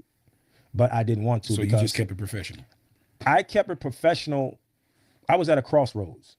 So I had the decision whether to try to stand it out with the person I was with, even though I knew it probably wasn't working out the way I would want it to work out, where it was compatible for me, or to be a weasel and go get with a new girl and not in the endeavors that I had with the prior girl. So I decided until whatever I concluded with the first party, I would not embark on nothing else new. And that's why Kamal ended up with Tiffany. And that's a fact. And as far as me punching Kamal, hold on, no, I don't want to get in front. So I want to ask you. Okay, so y'all had a good relationship. Y'all started out as friends. Yes. Where did it go wrong? Because 3 years ago, I saw a video with the news. This is when they started digging in your background. I saw the news pulling up on you and shit, ask you about your case because it was things tied to obviously the publicity that Tiffany was getting. So where did y'all go wrong? Tiffany got famous because of me. Let's just put it in a nutshell. Okay. Tiffany is a typical case of people who ain't used to shit and they get everything dumped on them all at once and don't know how to handle it. So it starts to morph and tan them into something, much like what you see today. So do I feel like she's heartless and cold and calculating like all the namesayers say, these YouTubers and all that? I think she's displaying that type of behavior, but I knew her before she gained the position she had. She was very thoughtful. She would take stuff to people that needed stuff, that was in need. She was a go-getter for you. She was literally a patriot for loyalty if she was loyal to you. If she liked you and she felt like you was on her team or she viewed you as family, she would put her neck out on the line, and she did it for me. I see. She ran and punched the motherfucker. All right, real quick. Shout out to everybody in the chat. There's 215 of y'all in here. I appreciate you. We're watching Lavelle Redmond's interview on the Not the Shop podcast, and we thought it was going to be interesting. And by the way, it has been super interesting. And fun fact, Lavelle is the host is actually his brother, so that's kind of wild. What's up, Mandy? How are you, friend? This is straight up killing me, Jay. What? I just. What you got? She is famous because of me. I'm letting them tease it out. I'm letting them tease it out. I don't know. I'm letting them go. I am screaming at my computer screen, Jason. I don't know. I'm letting them finish it up. Well, look, Y'all in the chat right now, is anybody else screaming at their computer screen? Like, let me know. I got to know if I'm by myself here. I mean, this guy is getting to me, like, for really. real. Oh my gosh. I'm like, are you kidding me right now? She is famous because of me. I don't. He's taking lots of credit for. I mean, he can have it. I'm not invested in it. So, what's going on? This guy is a whole lot of something. Thank you, Mitzi. He is a whole lot of something. He is full of something. All right. And it ain't the truth or the gospel like he claims it is. Yeah, I mean, it's interesting to say the least. But he keeps filling that glass up, don't he? Why y'all ain't gonna let that man have y'all ain't gonna let that man have his whatever that is. He can have a glass, but he's having like 4 glasses. This is a second. He had one, and then this is a second. This is his third, and no way, because they just opened up that bottle. They just opened up that bottle. It's like I'm side eyeing him, like. Look, I think it's his third, but I don't care. He pulled that thing full. He's like, bleh, bleh, no, he did pour a lot in it though. I ain't gonna lie, no, that is true. What did Johnny Depp say? It's a mega pint. It's a mega pint. I'm not arguing that. Moderator. I am not arguing. Yes, you are allowed to have a glass of wine if you need it for medical reasons. And medically, I need a glass because he's getting on my nerves. But what's going on? Hey. This man is a whole something. He's something different, though. All right. Who is this? Who? This guy we're listening to. I don't know who this is. Lavelle. This is the guy that punched Kamal. Is it? Yeah. I didn't realize that. I didn't put this together. That's why I said it like. This takes. What am I going to do with you? What am I going to do with you? I didn't recognize him in his bathrobe. Goodbye. He's looking like a 90s R&B he looks singer. like an 80s pimp is what he looks like. He looks like a 90s R&B singer. Leave him alone. Get out of here. He's a cane and a hat and a limp. Goodbye. Let's let him go. Let's tease it out. Tiffany got famous because of me. There you go. Let's just put it in a nutshell. Tiffany is a typical case of people who ain't used to shit and they get everything dumped on them all at once and don't know how to handle it. So it starts to morph and tan them into something, much like what you see today. So do I feel like she's heartless and cold and calculating like all the namesayers say, these YouTubers and all that? I think she's displaying that type of behavior, but I knew her before she gained the position she had. She was very thoughtful. She would take stuff to people that needed stuff, that was in need. She was a go-getter for you. She was literally a patriot for loyalty if she was loyal to you. If she liked you and she felt like you was on her team or she viewed you as family, she would put her neck out on the line, and she did it for me. I see. She ran and punched the motherfucker. But go ahead. she did it for me. But The reason why I call her a typical case, to me, she just has a weak mind. Weak mind meaning if you know people really do hold your best interest at heart and they're there for you no matter what, and you see that and you still allow other people to get in your ear and get you to double cross those people, to me, you got a weak mind. So that's just the bottom line with that. Do she have evil ways and evil practices? Absolutely. Do I feel like she needs the full magnitude of karma that's coming to her? Absolutely. Absolutely. So where did y'all go wrong though? It's like I'm trying to figure out like, okay, here's was it an argument between you two, or was it different views? What was it? Here's what happened. So I was a code enforcement officer, a job that I didn't prescribe to and didn't want. Me and Tiffany was supposed to go in the greeting card business. I make 3D greeting cards, birthday cards, get well soon. I make those. She put me on the phone with her lawyers. We were supposed to sign an LLC together, 50-50 partners, even though people ushered me against the 50-50 partnership with her because they didn't trust her. I wouldn't do that. But I was willing to give her that. She got a platform to stand on, and I'm the artist. I can make her hundreds of millions of dollars if she know how to quarterback it the right way. Hundreds of millions is crazy. There's two people that drove a wedge between both me and Tiffany and Karen. So the two people was a lady named Kim Austin, which was also a code enforcement officer, ex-prostitute, street person, and Kamal Woods. So I did not know that so Kim Kamal did the same thing you did, which was what? The title job you had. No, Kamal don't do shit. And I'm not hating against his hustle or what he maneuvered himself into, but he's revered as a youth counselor or something at Dolton Township. And I'm not even gonna speak on him because he's beneath me, and so is whatever his exploits is. That's between him, the feds, and Tiffany. I ain't got nothing to do with whatever corrupt he's doing. I'm not even gonna speak on him because it's beneath me. But you asked me a question on how did it all start. I did not know that Kamal Woods knew Kim Austin. And who was Kim Austin, for the record? Kim Austin was also, she had got fired by the previous mayor for selling whatever she was doing on the street, had nothing to do with her job title. So she got fired, and Kamal Woods knew her. So I believe Kamal Woods, or Kim Austin, whichever one of the two, brought the other one to Tiffany. So they both had a game plan to manipulate Tiffany to get in good with her and to ostracize her from the people that was really loyal to her, to stake their claim and get what they got. And they did that successfully. So Kamal never cared about Tiffany. I'm just being honest with you. But he befriended her, act like he loved and cared about it just to gain positioning, get businesses open up. That's just what it was. He found the fool and he...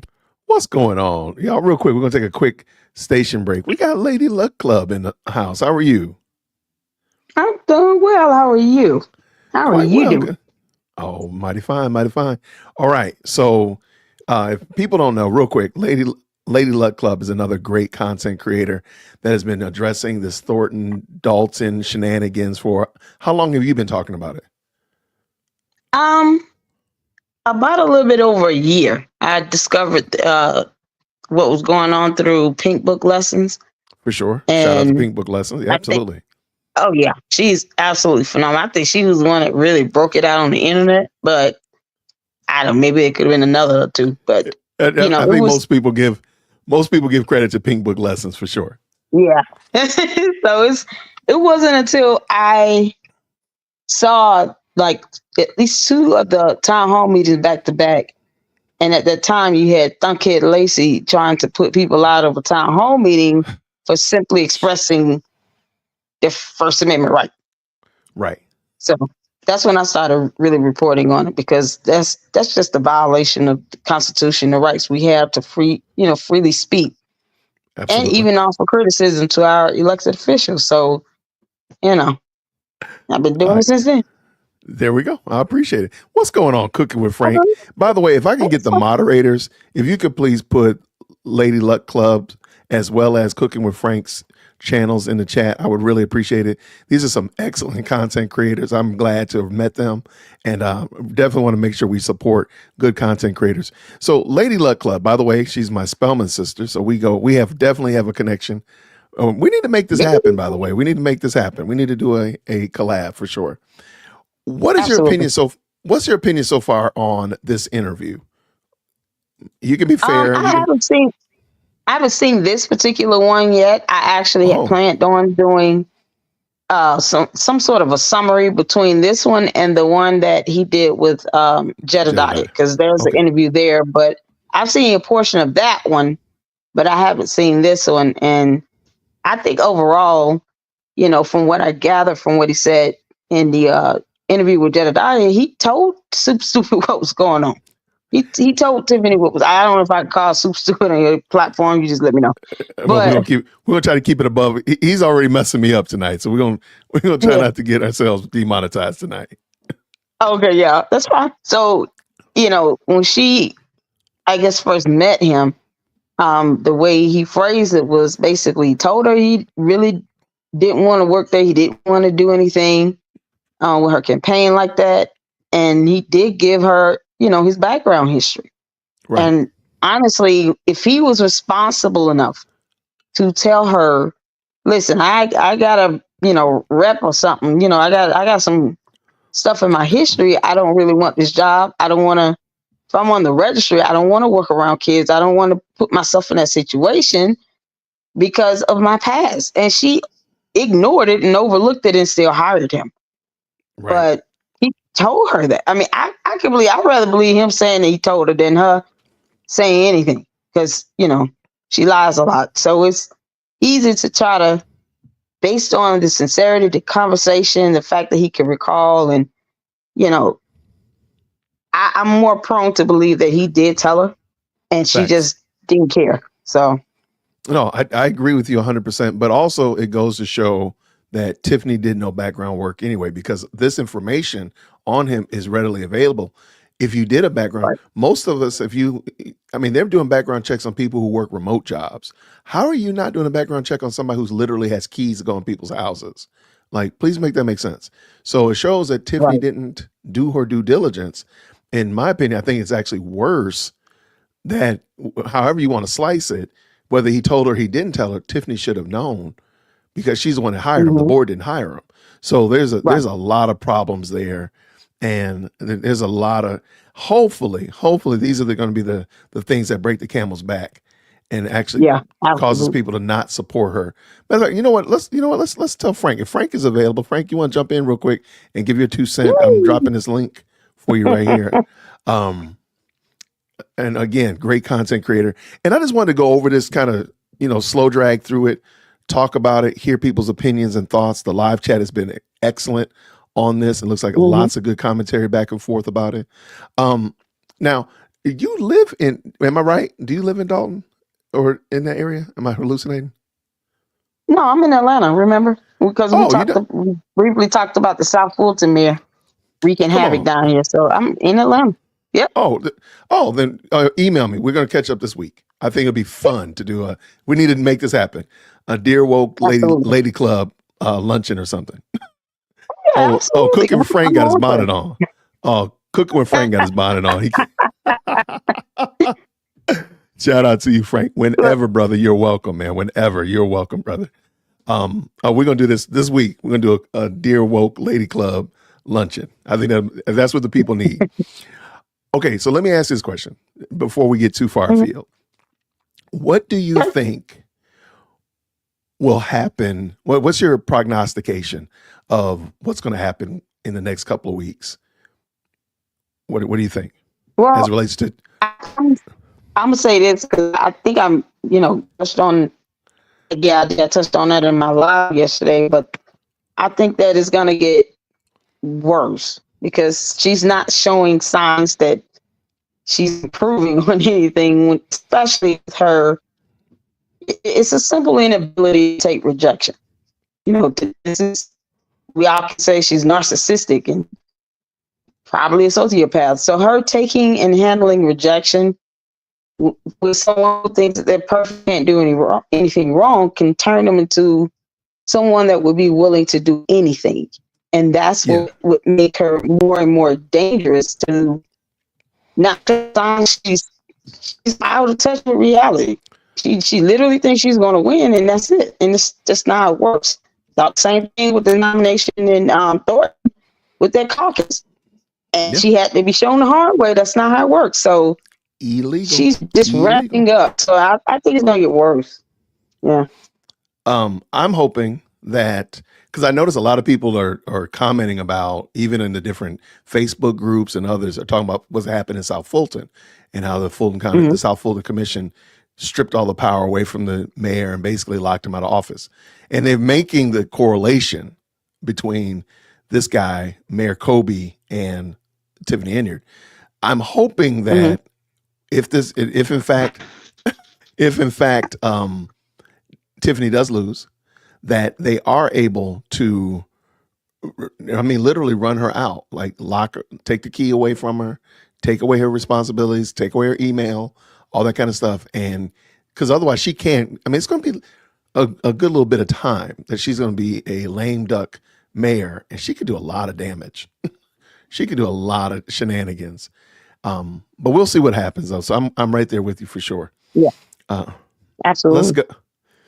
Let me see. She has been coddled her whole life. No one's ever checked her, never dealt with real consequences. That's a very good point, Cooking with Frank, which seems wild. Like, how you gotten this far along and not been called on the carpet? Like, how you hold an adult and not been called on the carpet? Now, it could be because this is her hometown. I have a theory about people living in their hometowns too long. And this might be one of the consequences of living in your hometown for so long that you don't actually get called on the carpet, because these people known you for literally your whole life, or you've been in this area for your whole life. But here, let me bring this back in. We got a few more. Oh no, we got a lot of time left on this video. So let's hear what he's got to say. Let's go. Cool beans. Played a fool. And that's just what it was. Do I have a personal gripe with him against that? Was my heart played with her? I didn't never love Tiffany enough to feel any type of animosity towards him. I felt bad because I respect Tiffany's father.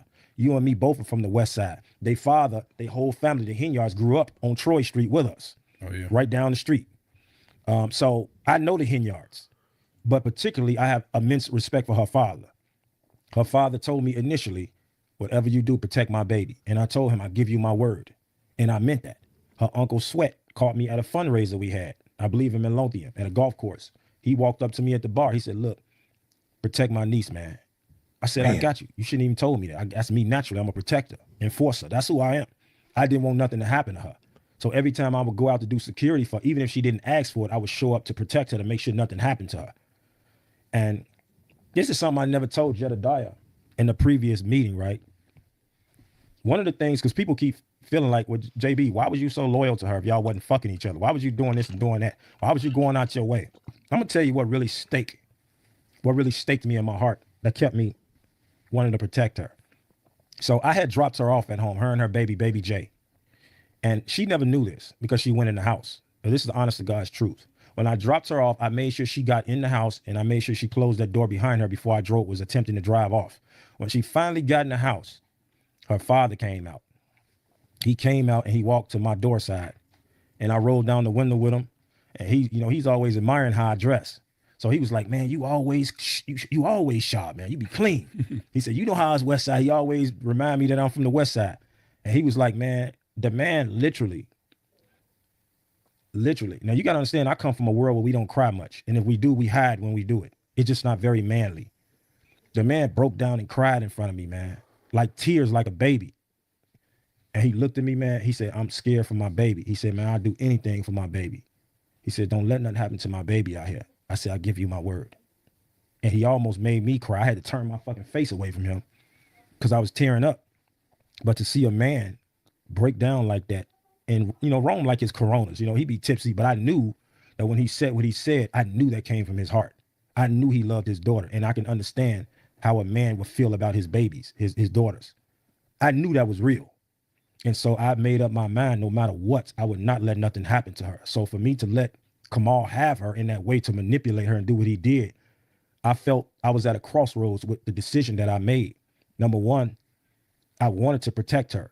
But number two, I didn't want to cross or step on the feet of a man that was trying to gain position and do what he was doing, because I didn't want to be looked at as like a hating ass nigga. You feel what I'm saying? Right. And so it was a hard decision for me to let her go. But what ultimately gave me the strength to let her go is because I seen that she was embracing the manipulation. I seen that she was tanning into something different. When you switch up on me, I'll see it, and then I'll start to make proper adjustments to it. Now, did you know she was fucking the money off before it actually came public, or you found out when the news said it? I mean, here's the deal, man. I'd never seen her steal anything. And why would I, for that matter? That's a door that was never open to me. Right. I didn't. Okay, real quick. Jumping back in, Lady Luck Club, what did you think about that part so far? If you're still there, might have Yeah, I'm here. It's I think it's a delay, but Oh, no. The part about, and I think you were saying this right before I hopped on. You were talking about how he made her famous. I'm like, well, she was rowdy and weird and ghetto when she was a trustee, and Yeah. I think what made her famous was, I mean, once videos started dropping, exposing what she had been doing, that kind of really put her in the limelight. Because mind you, she put herself out there numerous times. I mean, she can't stay off social media to save her life. So it really just took the sheer embarrassment for what she's doing, for her to really become famous. But yeah, I would love for him if to anything, explain what he he meant by became that. famous for that, for that. Yeah, Right. exactly.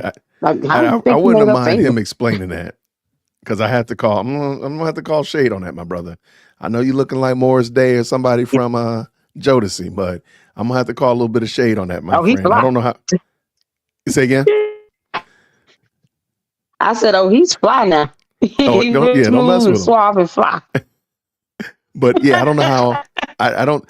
And like you said, like Tiffany, I'm sorry, Tiffany's notorious on her own.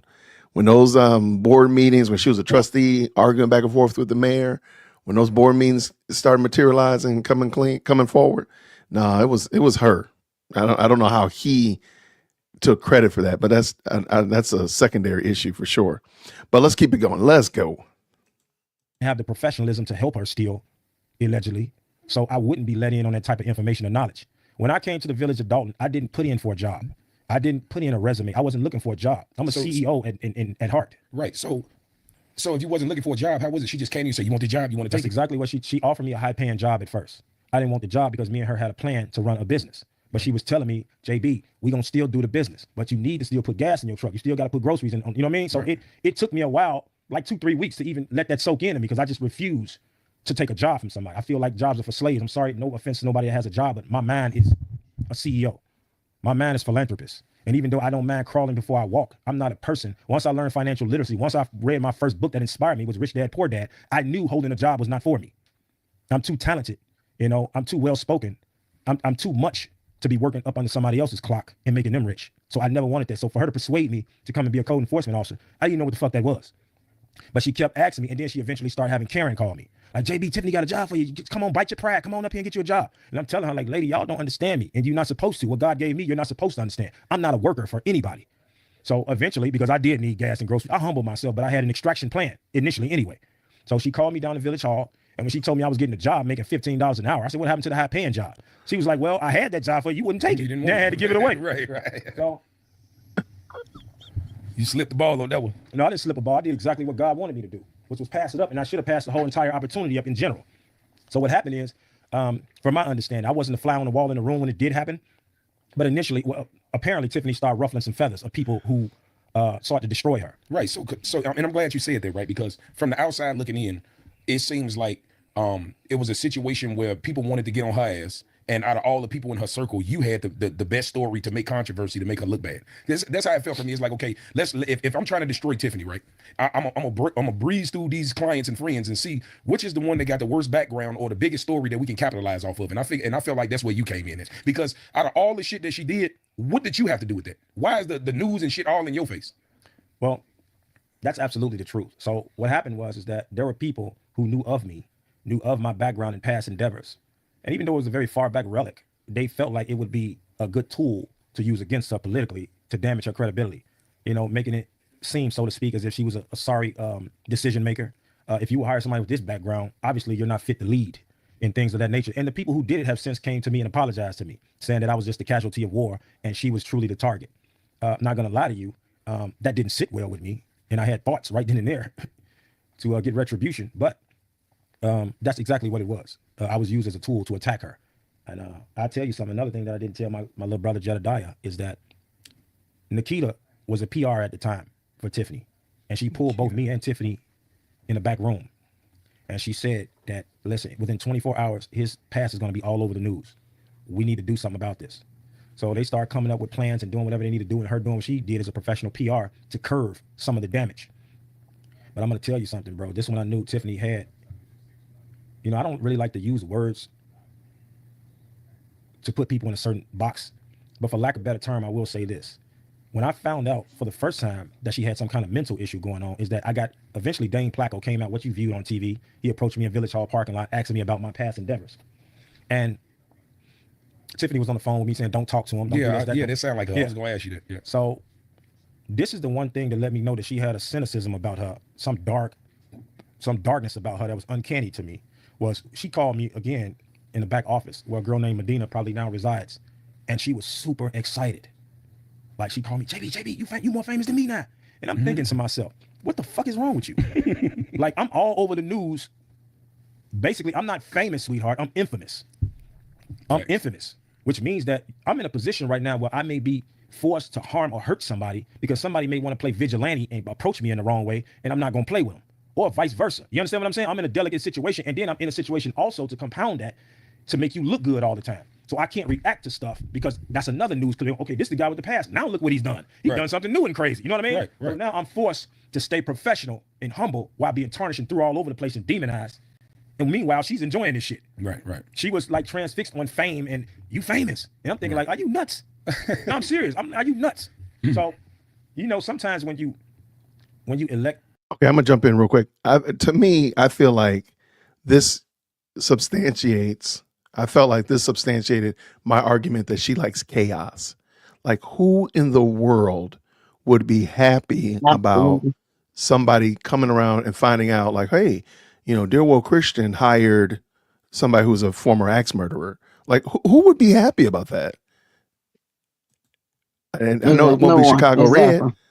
And so I feel like that fosters and feeds into that narrative that she just likes chaos. Like, just, I'm not making mental assertions, but chaos is what she do. That's what she do. What happened? Chicago Red? Chicago Red was in the building.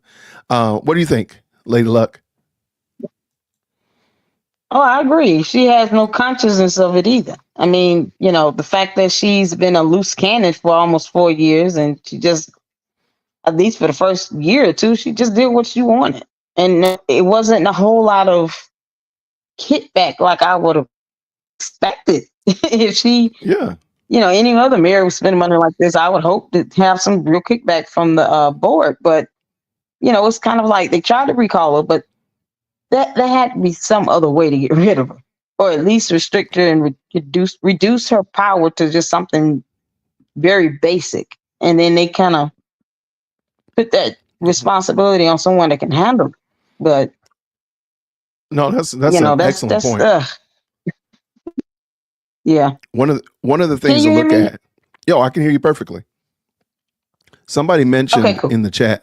Somebody mentioned in the chat, and I would encourage you to look into it, is that Illinois' mayors are considered strong mayors, if you will. And if you notice, they have very small boards and very small groups of trustees. If you look at what we have here in Atlanta, Lady Luck Club, we have not necessarily, I don't want to say weak mayors, but definitely, let's just say weak mayors. And you have bigger boards, bigger commissions. Like, go back and look at the South Fulton guy. There's 12 people on that commission, and it's just one mayor. You look here, there's one mayor and 3 or 4 trustees. That mayor has entirely too much power. So it might be a situation where they can't do some of the things that they did with Mayor Kobe, because Mayor Kobe is these people literally are your employer. If you go back and watch some of those board meetings, the way they talk to him is totally different. It is totally a different game. Oh yeah, but absolutely. So I think that might be part of the problem. So I don't know what's going to happen when she's a lame duck mayor. We'll see. I guess we'll see. We'll that will be the litmus test for all of us to see like what happens. Is the governor going to step in? The attorney general going to step in? Is our trustees going to form some kind of way of getting her out of position, whatever like that? But really, I think, to the point that you're making, that's the contrast between Dalton and South Fulton. And South Fulton the board is extremely strong. They got a lot of power. They literally they literally took the man's car from him. They called the police on him. Like, didn't they restrict the access? Didn't they restrict the access to the building too? Locked him out of his office. Didn't he remove the building? They changed the locks on his office. And then when he came up, they called the police so they can get the key. Right. That's not happening up there. Yep. I'm sorry. And that's the sad part. It's like, what are they afraid of? And then two, the longer they allow this, by not really trying to explore all of their options outside of the recall, it's kind of like, well, how do you put checks and balances on somebody like her? Especially she intimidates and threatens everyone.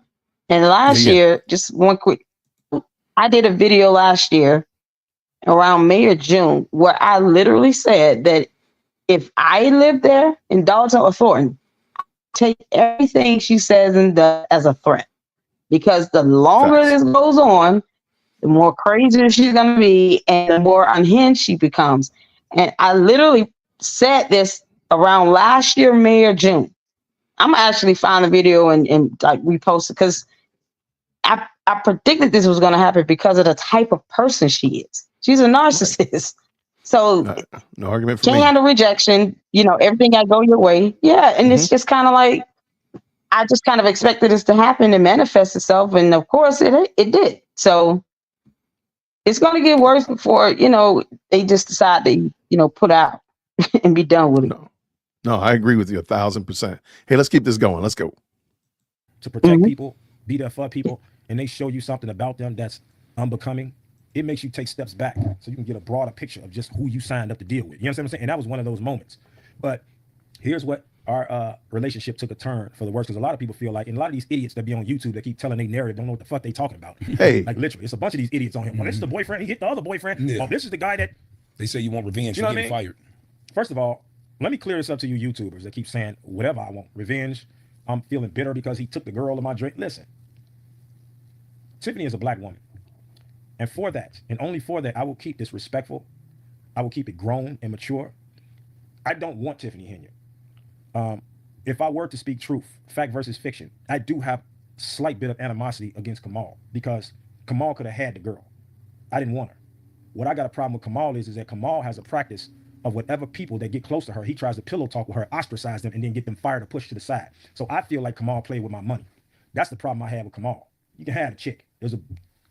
God made nations of beautiful women out here. Some more lovely than the next. Tiffany is not on the high ranking on the list of a woman that I want. So cut the shenanigans and the narrative about I want her, she was my woman, or any of that nonsense. If I wanted her, I would have had her like that.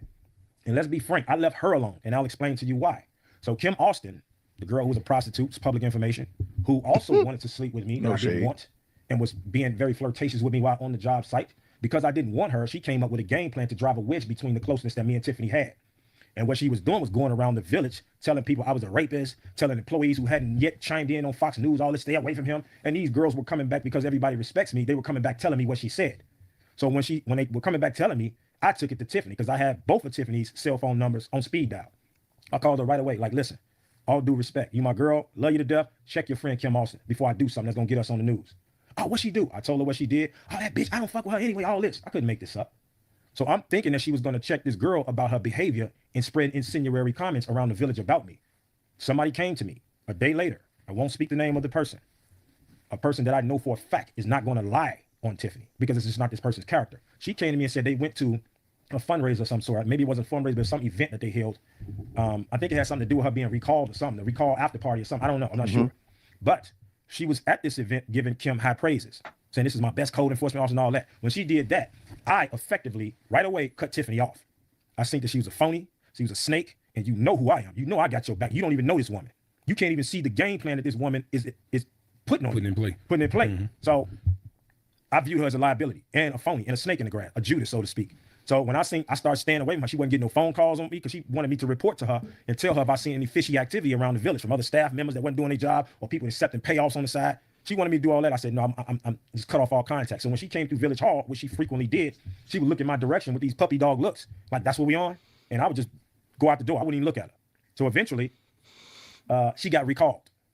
She was scared to call me personally because she knew I was mad at her about this situation. So she didn't want to call me. So she had, the white girl, Cheryl, who was a tow truck driver, she had her to call my phone. This is a woman that doesn't have my phone number. So I knew Tiffany gave her my number. So she called me saying, JB, Tiffany wants to know if she can get your support for the recall. I said, who is this? She said, this is Cheryl, the lady that drives the tow trucks and all. I said, how did you get my number? So she was silent. I knew Tiffany was standing right next to her. She just went silent for about 10 seconds. I said, hello? She's like, oh, I'm sorry. Yeah. So she just needs your support. She wants to know if you can just walk around with her, you know, and all this. I said, look, lady, lose my number. Never said nothing else to her. This is what a lot of people don't know. The following day, and my supervisor can attest to this, which he's given a statement to my lawyer for the same findings I'm about to share with you right now. The next day, I guess she gathered up the strength from being angry to approach me in a belligerent manner. She had Keith Freeman with her. She had a detail with her named Corey, and she had a light-skinned guy, ex-police officer, some off-duty police officer with her. I guess she was telling them how she was going to check me when she saw me in person, and she was revving up the strength to do so. So when my shift was over with this particular day, I seen her pull up in 2 Tahoes, trying to look like the CIA or something. So I'm headed to my work vehicle, and I'm extracting all my work utensils and put them into my personal vehicle because I had already clocked out. So while I'm bent over in the car, reaching for a lot of my gadgets, she had jumped out the car. Keith, Corey, and the light-skinned guy stood in a 3-way formation with their arms crossed. I guess they was looking like, let's see the show. She finna check him. That didn't go according to plan. She was calling my name in a loud, belligerent manner. JB, JB. I didn't answer because number one, if you raise your voice at me, you got a problem in the door. Don't scream and yell at me. Okay. And so she kept yelling, JB, JB. Oh, that sounds much better. She walked up behind me. And only then did I turn around and address her. I said, what's up? She's like, I don't know what the fuck wrong with you. You and Karen. This ain't no loyal shit y'all on. Y'all ain't come out and help me for the recall. I said, oh, let me stop you right quick. I said, what the fuck you not finna do is try to come out and show your ass in front of these clowns you got right here. So Keith Freeman was like, man, I do. No, Corey's like, I do got a name, JB. I said, I don't give a fuck what your name is.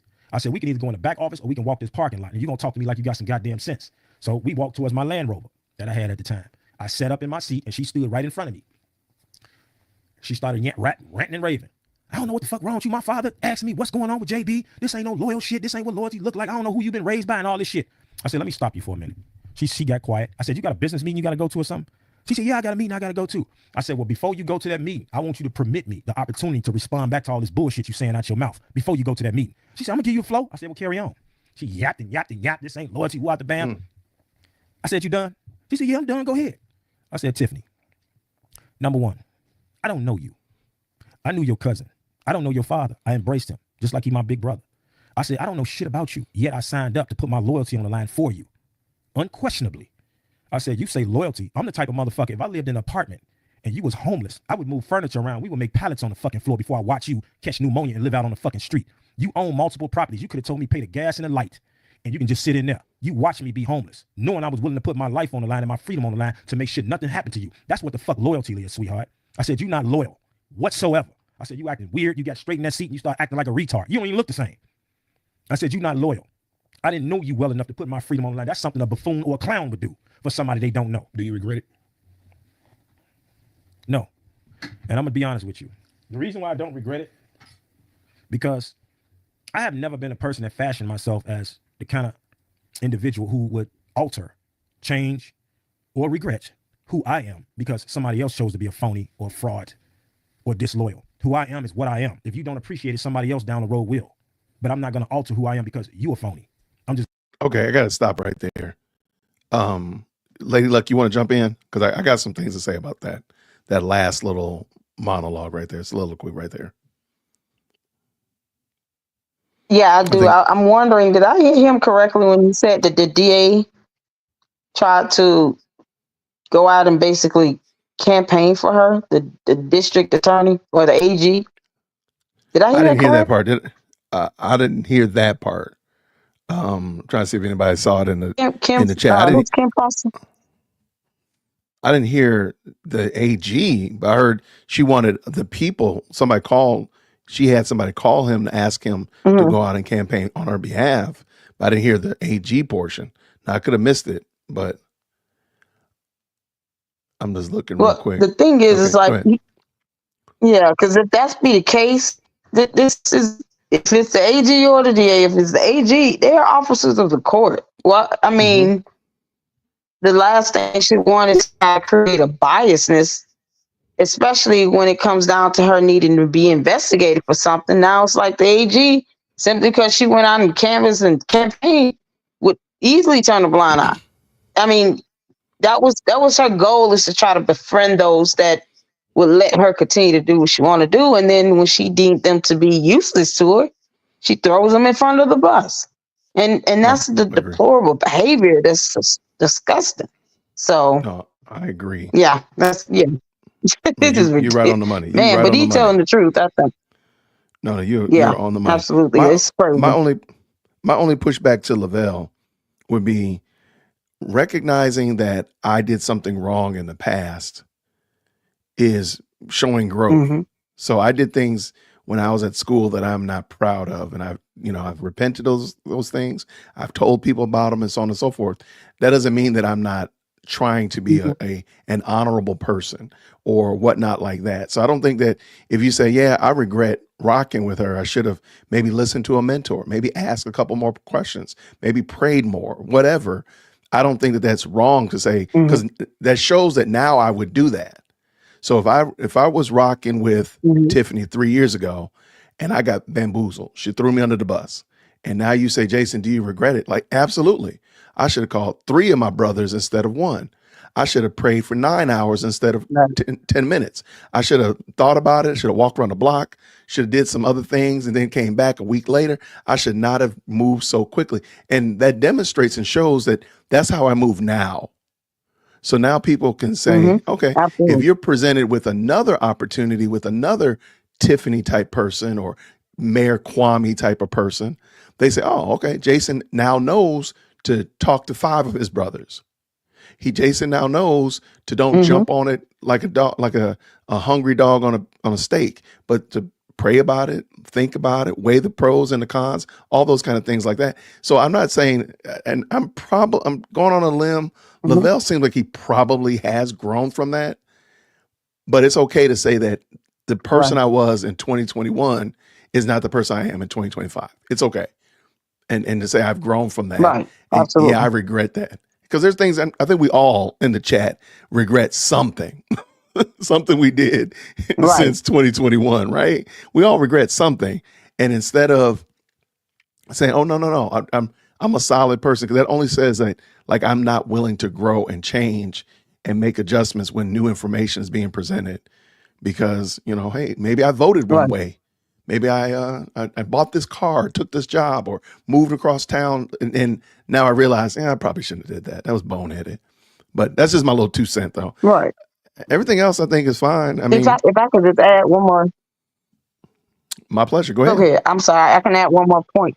Yeah, the thing is, it's like, Lavelle, unfortunately, could literally be replaced with any other man, and she would have been the same way and probably did the same thing.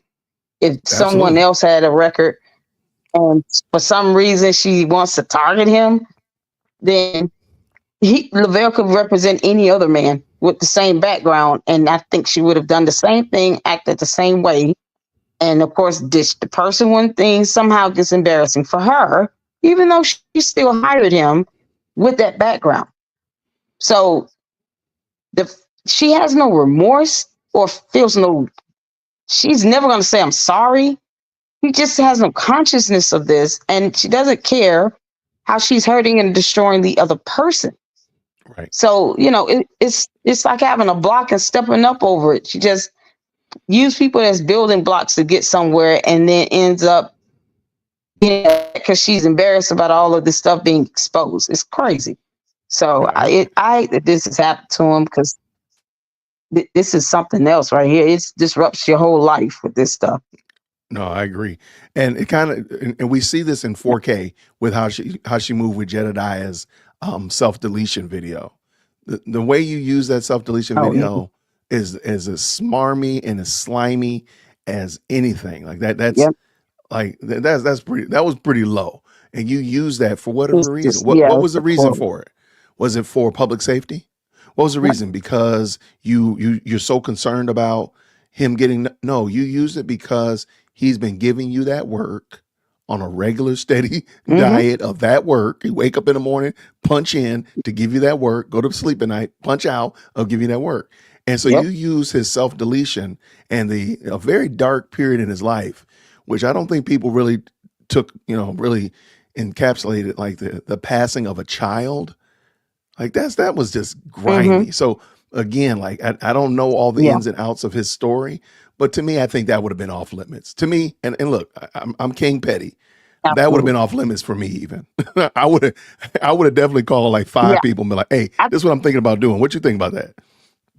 So it just goes to show, Right. to your point, Exactly. people are just a stepping stone. Like, so Lavelle's life as a, he's a convict, 28 years in jail. That was just a stepping stone. Jedediah's self-deletion, that's Right. just a stepping stone. And everybody else, I'm sure Keith Yep. Freeman and everybody else, Andrew Holmes, all of them, they all got some kind of skeletons in their closet. And she'll gladly pull those out and use them as a building block to go to her next level, in my opinion. Let's go. Right. Great catch. And So let's go. I saw, if I can, one right quick. My pleasure. Sure, go ahead. I saw a comment. I saw a comment where, hold on, where someone said, you know what? Go ahead. I'm gonna find that comment because I do want to respond to it because I think it was a good point made. So go ahead. I'll find it and speak on it after. Okay. Okay. There's also private chat on this side. If you want to hit it up and just tell me what it is, I'll find it. If you see it, say, hey, Jason, it's so and so's comment. If you see it in private chat on the right hand side. I don't. I don't see anything coming up on the right hand side. Okay, my bad. As a matter of fact, it's not letting me even join the chat, so I don't know what's going on. It's a conspiracy. Okay. Well, necessarily, and then I'm gonna move past The chat is possessed. Let me ask you this, right? Chat, no. Fast forward, obviously, I want to dive into your viral moment. The township meeting, right? You went viral for punching Kamal. You was there with Jedediah. Before we talk about the brawl, tell me, how did you get involved with Jedediah, and who is he? Because I never heard of him before that video came out. Wow. Okay. Man, that's an interesting story. A lot of people don't know this. So, as you know, I work for Securitas Security Company, and they are very big on tardiness and showing up on time, and they really confide in the officers that has a good repertoire with showing up on time. I was at the library doing security, and I heard of Jedediah. He came here because the young lady Fiona Dukes was sexually assaulted, allegedly by Andrew Holmes, and Jedediah had came out to advocate for transparency to make sure the young lady got some justice that she absolutely deserves. Mm-hmm. And so somebody had told Jedediah that I was caught in Indiana with Tiffany Henyard at a restaurant. Like we was on a date. Yeah. Mm-hmm. And apparently he was looking for me. I guess to confront me about whatever was going on. They said he actually had photos of me with her in Indiana at a restaurant, like we was on some type of dinner date or something. Why does it matter to him, though? He's an advocate and he's against Tiffany and her antics. So anybody associated with her, so he's gonna start shit with me because yes, which was absolutely the wrong call, right? Exactly. That's some clown shit. No, he's my little brother. He's good people. I ain't gonna call him a clown. He's good people. No, I mean, he might not be a clown as a person, but that act with you, if it went down like that was some clown shit. I got to keep it 100. Like, if you got a problem with her, keep it with her. Who she deal with or who she associated with ain't got nothing to do with it. So here's the deal. As an advocate, Jedediah, and a lot of people don't understand this about him because a lot of people seen that he came to Dalton to seek transparency for the village. People were getting bullied on, people were getting their lifestyle stripped from them, their livelihood because of this tyrant that's in office. So Jedediah feels like anybody, including her, that's associated with her, he gonna expose. I can see that. Because why are you with her? If you know she's doing all this wrongfulness in this village and tarnishing people's lives and doing all this, why are you with her? So I'm looking at it from two different points. Like, I'm looking at it as if, do he think y'all dating or do he think y'all actual running mates with her policies? Because if he believes that, okay, y'all two running for the same policies, then I can get that. But if he don't know if y'all actually dating or not, then I can see, like, you could be messing with her. That could be your little chick. So why you got a problem with me? I'm just fucking her. That you ain't got a problem with me. Okay, so here's the deal. Let me try to articulate how I think things transpired from his point of view and both mine. So he was misinformed by whoever that I was dating or going out on some dinner date with her. The reason why that's a problem because I had came out initially against her. I'm a person that was revered as being double crossed by her. So to make it seem like now you're dating her, what do y'all really got going on? How deep and tied with this woman are you really? Are you with the corruption? He's trying to expose right, okay, I get it. So I understood from him being misinformed, although I didn't take it that way initially. To the bottom of this shit. Okay. And so when I heard this, Karen had called me like, Jedediah going door to door looking for you. I said, looking for who? Door to door. It's crazy. So when I heard that, I'm looking for me for what? You ain't got to look far. I'm finna come look for you. So I clocked the fuck out. Fuck my money up for that day and everything.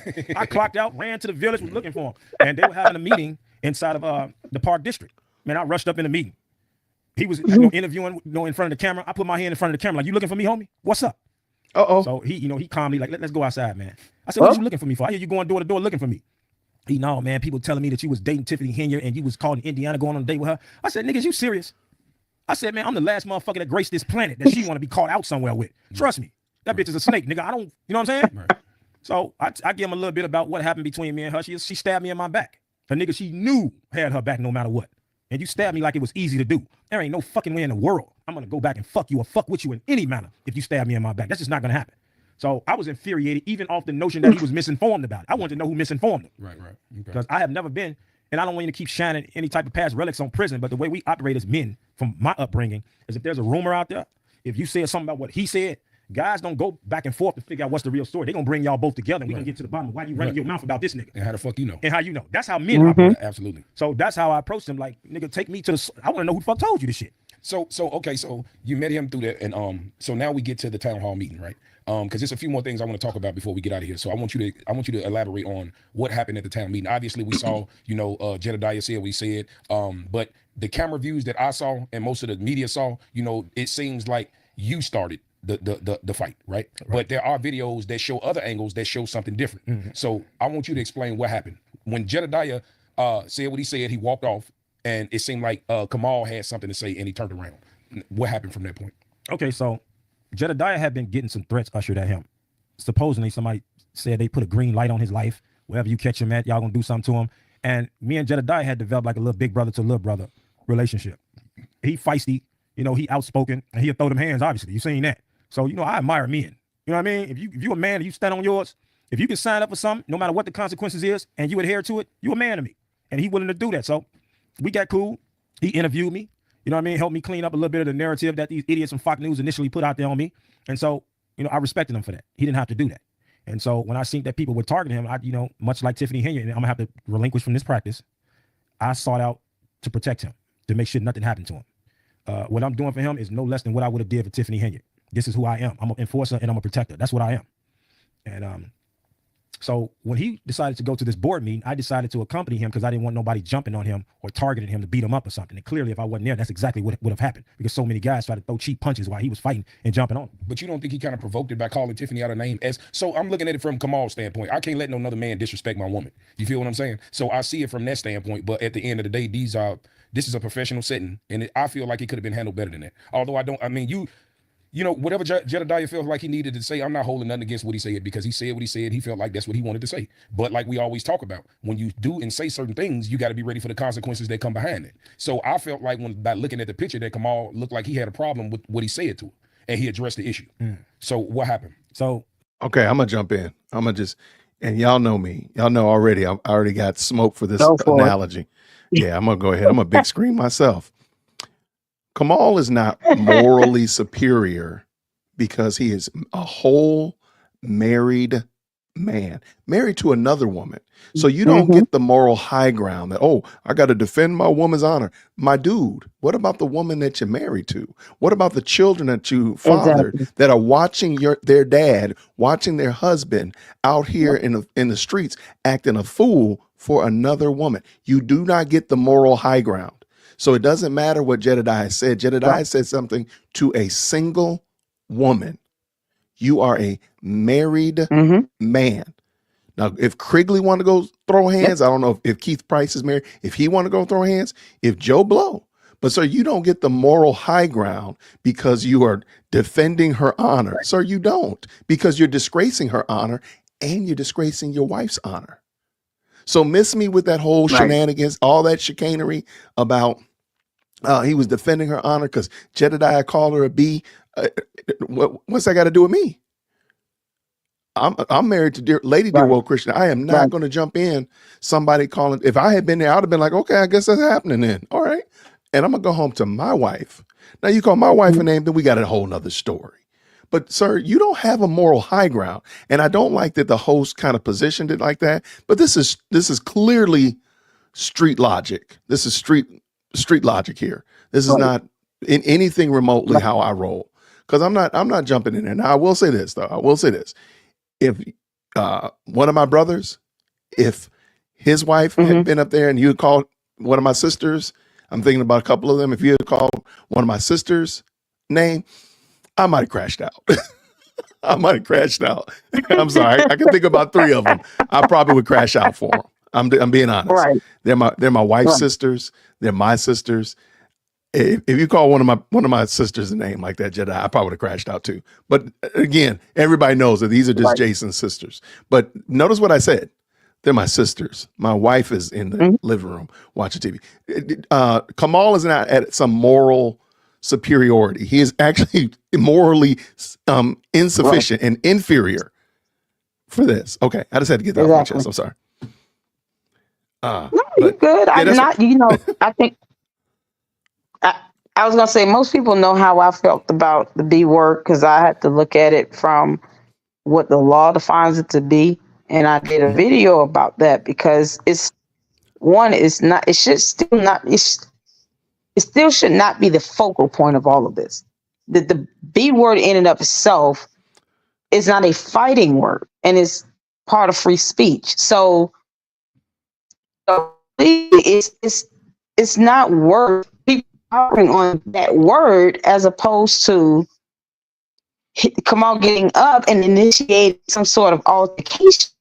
Because facts. Let's say that I actually forged down and nothing happened.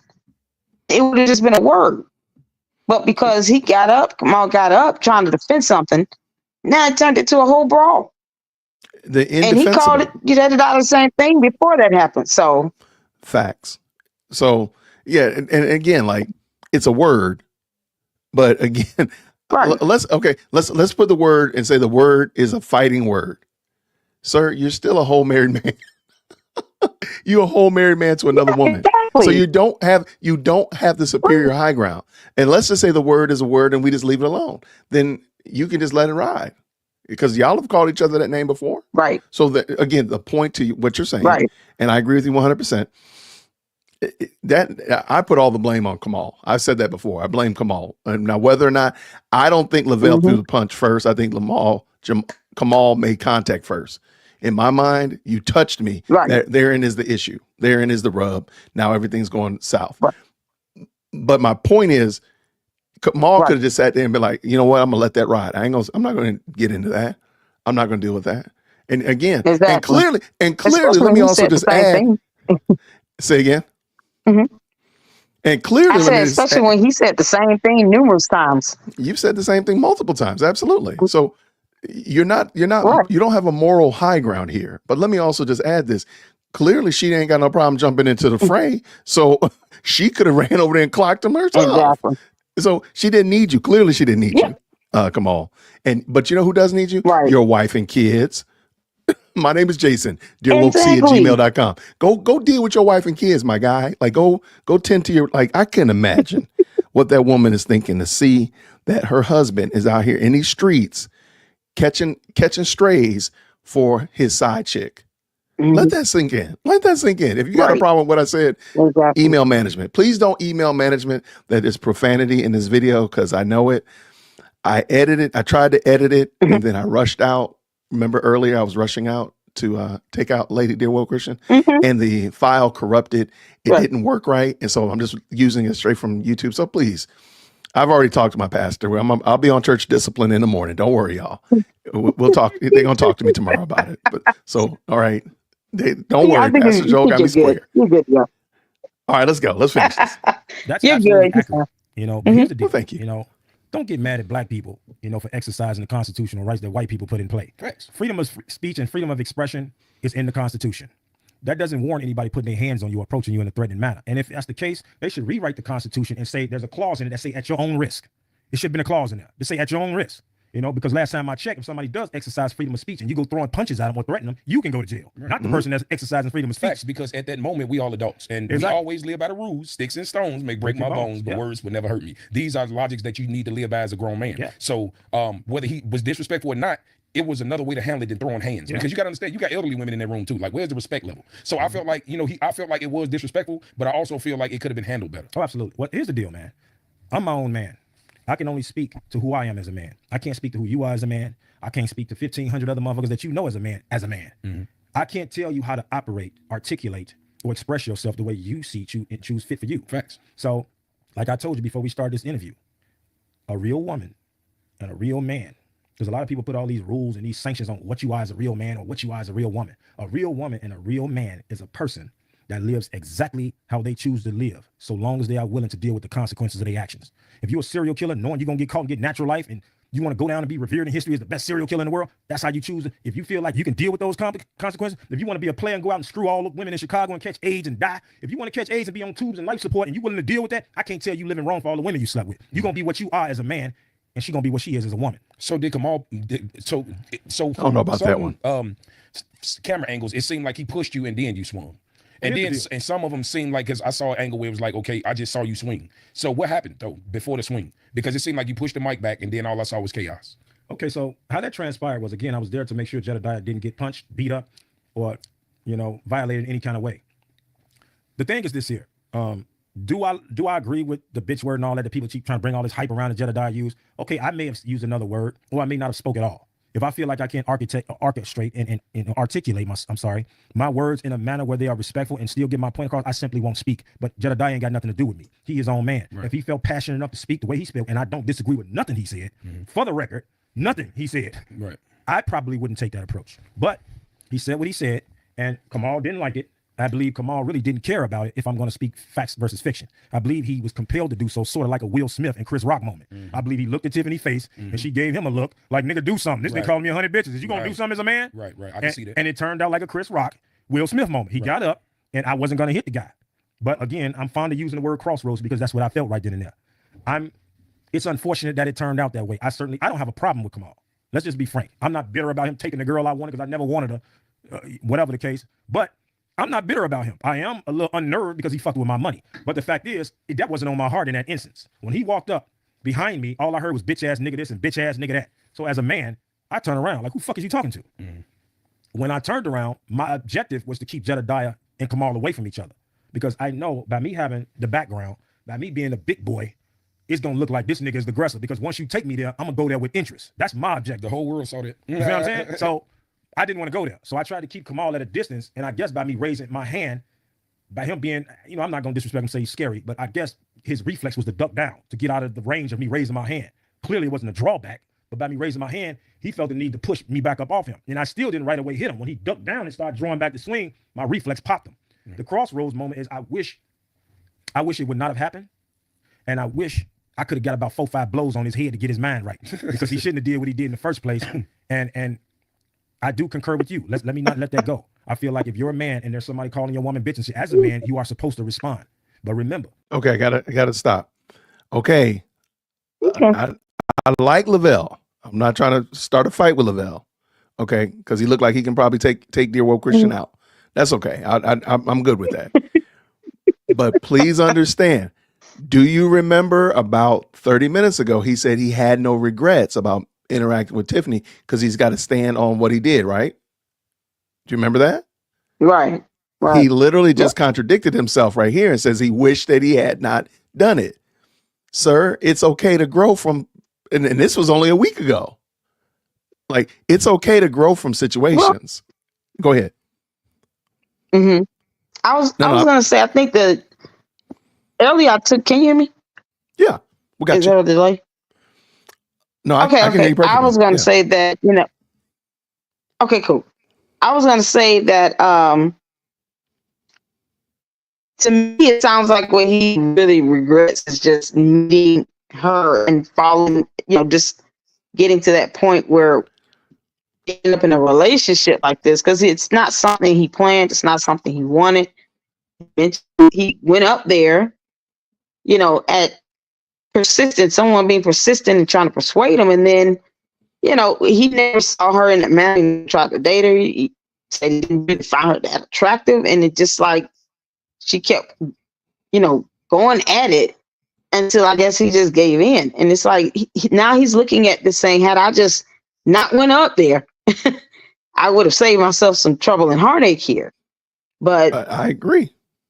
I understand that people can't realize their, you know, their errors. To me, I don't think the regret is more of not, you know, defending himself and the brawling. I think it's more of the situation overall and him wanting to protect Jedediah, but it's just like, technically he shouldn't even be up there in that mess. And he probably regrets going up there because he said, I could have just spared myself and stayed at home. But why regret something you did if you're trying to, act in self-defense? There's no why regret that if that was self-defense. So to your point, I do understand. And I got you. I agree to that. I just feel like he would have just, if I would not have went up there at all, none of this, I would not even be involved in any of this. But that's something he has to learn to grow from too. And I think it defended himself. I mean, why regret that? That would be my question. Right. And all I'm saying is I'm comparing what he said, what he just said, against what he said about 30 minutes ago when he was asked, do you ever regret interacting with Tiffany Henyard? And he said no, because I got to make my decisions and so on and so forth. All I'm saying is that I think it's okay to say yes, I regret rocking with Tiffany Henyard, just like he says I regret going up here now, throwing hands with Kamal and Krigley. I think those can both be true. You don't have to be either or one or the other. It can be both. Okay, let's bring this back in and get done. Yeah, by the way, thank you. Thank y'all, everybody, for rocking with us. Thank you so much for everybody who's already hit the like button and jumped into the best live chat. Let me know what y'all think about this. We're finishing up the Lavelle Redmond interview on Not the Shop podcast. It's been pretty good. And I got my new host, Lady Luck Club. Shout out to Lady Luck Club. Please make sure if the moderators could drop her link in the chat so everybody can see what you're doing over there. Let's get finished. Let's go. Whatever you sign up for, as long as you are willing to take the consequences for what you think you're finna do, which clearly didn't go the way he thought it was gonna go, you gotta live with that. I'm grateful to God that I wasn't able to tee off on him the way I would, because I probably would have broke his jaw or hurt him severely. You understand what I'm saying? Man. So I got two more questions before we get out of here. One question is, how has your time in prison changed you, and what changes have you made that makes you a different person now than the person you were? Well, listen, I mean, I would revere it as a common sense question, but let's face it, I'm 15 to 50. I'll be 50 years old in 3 months. You're going to change whether you want to or not. Changing and evolution is completely and utterly out of your control. Now, you got two different type of changes. You have evolution. You're just going to wake up one day and you're just not going to want to bowl a Captain Crunch no more. It's just going to happen. You're going to wake up and you're going to have aches and pains in your knees one day. That's evolution. It sets in on you outside of your control. Then you have control change. What do you want to see yourself as? When I was in prison, I was quick to fight. I had long hair in the middle of my back, cornrows. I decided personally to change my image, change my mindset, change my association. I wanted to get out and wear suits. I revere myself as being conservative. I have values, morals. I have religious beliefs, more so than personal, spiritual beliefs. So a lot has changed about me, to the point where everything that I was is simply a relic of my past.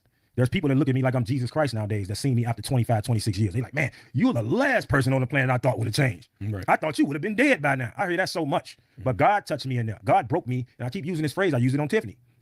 And right now today, she's experienced exactly what I said. God broke me into pieces in prison. Prison didn't do it. Living inside my head, regretting everything that I did, regretting the decisions I made, losing my relationships with my family, including you as my baby brother.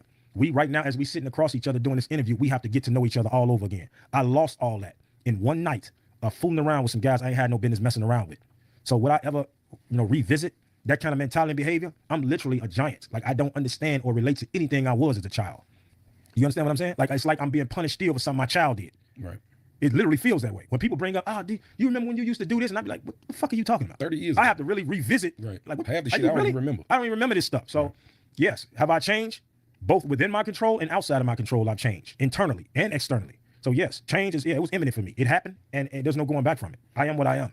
So now we almost at the end of the interview, right? We talked about obvious things that you've been through, where you come from, your trials and tribulations. But you have something that's greater than all this that a lot of people don't know about, and which is your talent in drawing. Yes. I know when you was young, when I was a baby, you could draw so damn good, like with pens and shit. Like you could shade with pens, and that shit used to be remarkable. I was like, how the hell this nigga used to draw so good? And I kind of picked that up too. But in prison, you had a lot of time to perfect your craft. I remember that oil painting that you did for Grandma Ruth, that she still, man, that shit looks amazing, man. And that's gonna be a masterpiece. When I tell you, that's gonna be some Picasso shit, bro. But walk us through what your artistic talent and where you going with it now. Well, I got to be honest with you. When I was in prison, there was a lot of artists, a lot of Hispanic, a lot of them of our persuasion, African-American, and a lot of them Caucasian. I excelled very quickly in art in prison, enough for me to give all glory to God for it, because it simply was not me. There was no formal training. There was no inspiration. There was nobody to look up to, say, I'm gonna hone in on my skills and be like this guy. There was nothing. My talent is simply an extension of who I am. And I view it as a loan from heaven. God gave it to me to give to the world. A lot of people, were jealous of my talent, and I had to tell them in the best way I can articulate it. When God blesses some of his anointed with talents, especially people with unbecoming backgrounds like me and starting off the worst of the worst. When God give us talents, people, they view this, why you have to give that to you? Why you have to be that talented? You just, you was the worst of the, why God would give you something like that? And I realized after reading the Bible that God never, ever, ever chooses saints to anoint and bless. He always chooses the worst of the worst to anoint, to be a testament to his glory. And so I had to understand why I was an artist. Why did I excel so quickly? Why did I get to a point where I was selling more cards in prison than the commissary was? Why everybody in every single cell house in every single prison? I've been to over 30 prisons. Why did everybody seek out me for my talent? I used to be very cocky. I used to be, and I don't want nobody to think I'm a quack when I say this next line. I used to be very cocky, self-righteous about my talent. I used to find people to compete with. I just wanted to shut down anybody who thought they were better than me. And the Holy Spirit spoke to me. And God told me, listen, I gave that talent for you for the world, to inspire the world, to help the world. That is not for you. Stop bragging like you are the one that obtained that talent by blood, sweat, tears, and trial and tribulation. I gave you that talent as a loan. Give me the glory, or I will take it away from you just as fast as I gave it to you. As soon as the Spirit told me, I got into a fight and shattered my hand and had to get it reconstructed. It could have very well been the one that I do my art with. So I feel like the Holy Spirit talked to me and told me, humble yourself. Don't brag. Let the namesayers do the bragging for you. Keep your mouth shut and humble yourself before my name, literally.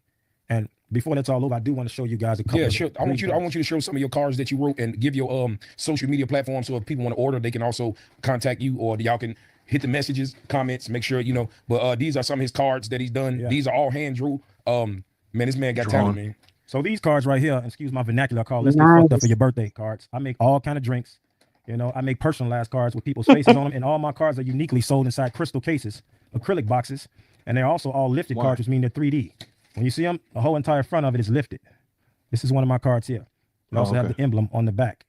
But this is one of my cards. These are available for purchase right now. I sell them for $40 a card. They are absolutely handcrafted, to your taste.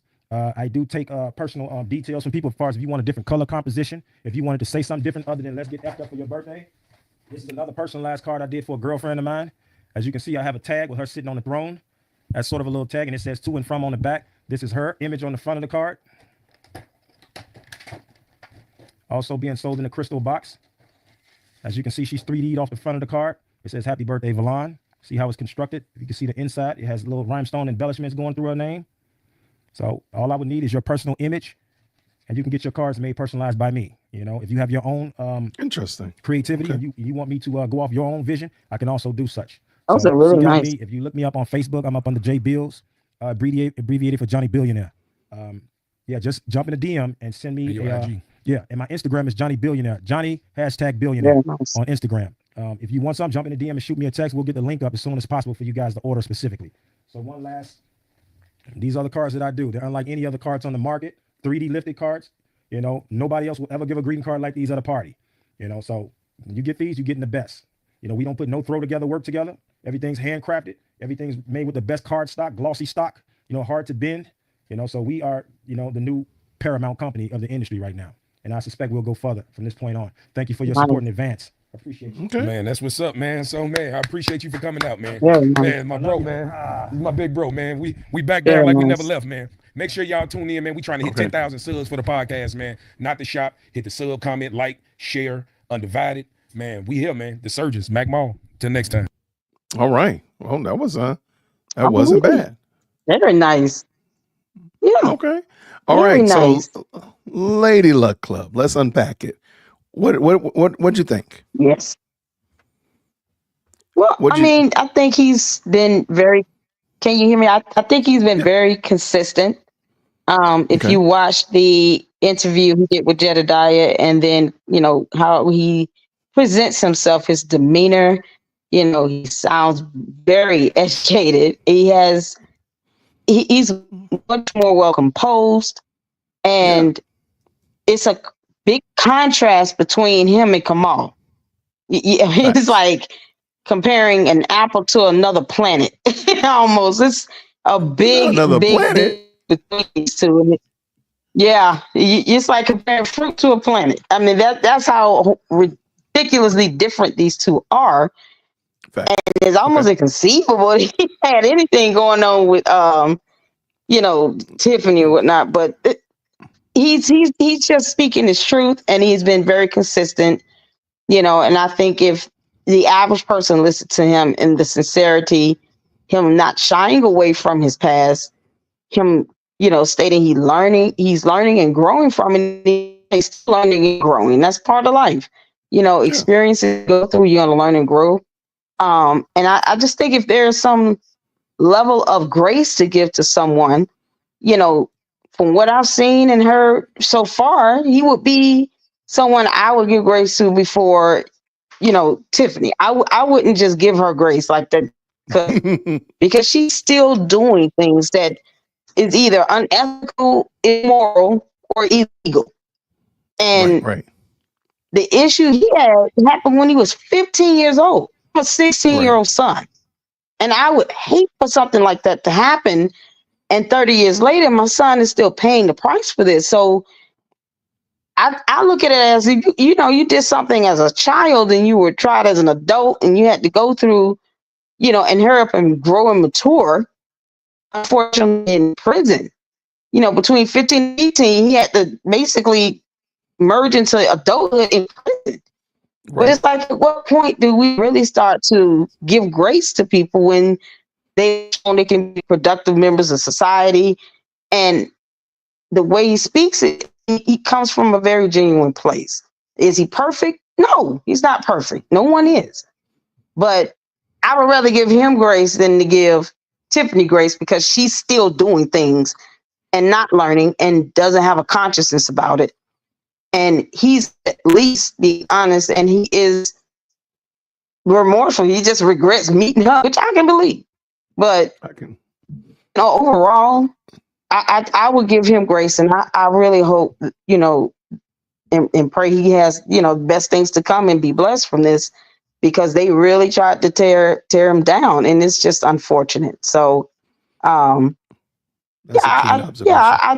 believe, and I feel like he's being very genuine. So that's kind of why I'm willing, personally, if I had to give grace, I would give him some grace and let him still follow the law. He's on the registry, so right. I don't think he wants to work around kids or do anything to mess that up. So yeah, he wants to do things the right way. He's expressed that. He told Tiffany that, told her about his background. He didn't want to do something that would put him in jeopardy again, because he learned from it. Mm-hmm. And she just didn't care. So, I take what he says as a very genuine, sincere, lesson learned in him expressing and just telling us about his experiences and what he went through. And it just, for me, I feel that it is very valid. We all know she lied about not knowing his history. So if she lied about that, I have no reason to believe her on anything else. So. No, that's great. That's kind of my overall view. Yeah. So my rule of thumb is what I want to. My rule of thumb is what I want to go have wings with this person. I'd probably go sit down and have wings with Lavelle. I'd want to hear more of his story, hear more of his testimony, how he's moved. Because at the current moment, to kind of put a finer point on what you said, I don't see him out criming and doing crimes now. So yes, he does have a past, and yes, he's paid for that crime that he's done. And as far as I know at this current moment, now, if you show me he was jacking cars and robbing folk right now, then that'd be a different story. At the current moment, it sounds like he's trying to do the right things. And I think to the point that you made, absolutely, we can extend grace in that response, in that respect, because he's trying to do the right thing, and we're not going to look at his past, because good gracious alive, I don't need y'all looking at my past. So we're just going to turn a blind eye to Lavelle's past. It's like we're going to turn a blind eye to Dear World Christian's past. We're going to let it ride. Now, that being the case, I do want to hear a little bit more about his education, because he does sound extremely smart. He sounds like he has a grip on the vernacular, on language. It doesn't sound like he's a dummy. So therefore, did he get education in prison? Did he do something afterwards? Is he in JD now or JC now? Whatever, because he does sound like he's trying to better himself, which I think is super dope. Right. And the only other thing I would probably want to hear or didn't hear from him, I don't know if he has children. I think being a father does shape you. That's something I wanted to. Being a father does shape you. It does something to us. It changes us. And so I would love to hear, does he have kids? Because and it might not, because I mean, most of your time has been in jail, but you know, do you have children at all or anything of that nature? Because I think that helps with the maturity. Because at the current moment, to the point that you made, he does seem like somebody I probably would have zero issue saying, "Hey, let's go catch some wings or let's go watch a game or whatever." Somebody said Jagged Edge, and that's the name. Right. That's the group I've been thinking of. That's the group. That's the group. I've been trying to think, like, what is this group? And that's it. There Thank you you go. so much, First Lady Brown. Y'all put First Lady Brown in the chat, because I was going to put you in timeout, but now I can't put you in timeout. He's a good looking dude. I've said that several times. You know, Lavelle is very sexy. So oh no, this is not going to turn into. But I think this is not going to turn into Dear Woke Dating Club. We're not doing it. I know. It's not just the looks, though. It's just the mentality that adds to that, and the fact that he's very well poised, and he's very respectful and mannerable. And you know, like any other person, if you put him in a position where he got to defend himself, he's gonna come back and pop your behind. It's gonna be the end of that. Probably sleep peacefully after that. But you know, he's. I wondered if he had kids, or if you know, even now if he has.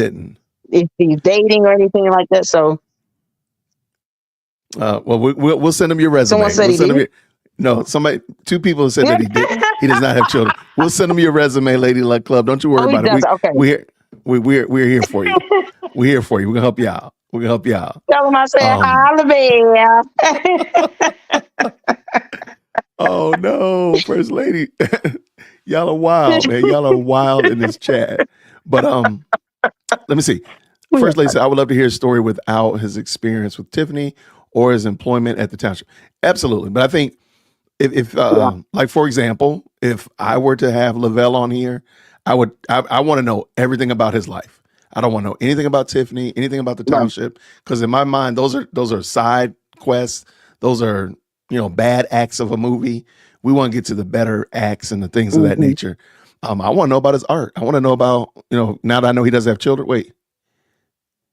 He doesn't have kids, right? Yeah. I want to know that he doesn't have kids.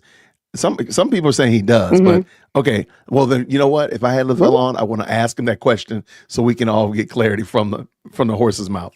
But I think there's a lot of other good things that we can extract from it, and which are very needful and meaningful for this conversation. Because again, the only reason we're talking about him is because of Tiffany. So I want to make it something interesting. Like, let's talk about this interesting fellow who went to jail, who spent better than half of his life in jail, and now he's out here doing this. But let's hear this story. I think that would be a much better story. Hey, I was impressed with the art. I gotta say that art was kind of fire. Amazing. I ain't gonna lie. Yeah. So, you know, who knows? Yeah, he's very talented. So anyway, but no, I thought that was good. Shout out to everybody who was hitting me up. I got like 5. I have 5 of that link sent to me 5 different times in my email, and people were commenting in the chat like, "Are you going to talk about this?" And so yes, we wanted to do that. I do apologize. I wasn't able to edit out all of the language, but after a while, look, that's arduous. I don't think y'all know how hard that is to get that out of there sometimes. So thank y'all for being gracious to me and letting me just play it without jumping on my head. No problem. Let me see what else. Just what trying were to see your if there's thoughts any. overall? I did like it. I hate to say it. I didn't really like the conversation about Tiffany. To me, I was very intrigued with his life in jail. Jail politics is crazy to me. Jail politics is my form of keeping me out of jail. Because y'all know I support the criminal justice system by staying out of the criminal justice system. Jail politics is wild to me. Gang politics, completely, I'm like, that makes no sense. That is the wildest stuff. So hearing how he operated in that was very interesting to me. Hearing how he's operating now in life now and trying to get his business off the ground and so on and so forth, that's very interesting to me. Tiffany, again, like I said, that's just a side quest. That's just a side quest. We'll use Tiffany as a means to introduce us to a young man that's looks like he's turning his life around. To me, that's well worth the price of admission. So hearing his story, and again, I feel like the gentleman is making has made amends with his sinful past and is not trying to go back down that road. So I don't hear him out there jacking. I don't hear him talking about, I'm robbing people and punching Right. folk and doing that stuff now. So it seems like you learned your lesson. You did learn. So, Right. okay, then as you said before multiple times, I can give you some grace now. I can see, yeah, sure. You got a pass. I'm not gonna let you be around my daughters and my wife. Not a problem. But you and me we can go out and Right. have some wings and so on and so forth. No problem. Not a problem at all. But so I Absolutely. think so to me, I think that's I think it was endearing. I like that. It sounded good, and like the fact that he was there with his brother, his actual biological brother, which is crazy. So I text my brother. He didn't text me Yep. back. I'm like, oh, I'm gonna have James on here one day. Me and him going to do that. Neither of us have been to jail, but thankfully. But we got some fun stories. I'm gonna see if my brother wants to come on one day because I thought that was kind of cool. Like this is his actual brother, not just brother, because of skin color. But no, this is his actual mom. I'm sorry, his actual dad's son. I'm like, Yeah. that's wild. And I just thought that was Right. super dope. Again, I think that the whole Tiffany thing is really just a side quest because I think his story is actually more interesting than I Right. thought it would be. So, shout out to him, man, for sure. Absolutely. I would love to know what he did before. I would love to know what he did before, he was approached about her. And you notice once he was fired, he kind of just went ghost. Honestly, Mhm. I'll be honest, he wasn't someone I was focused on either.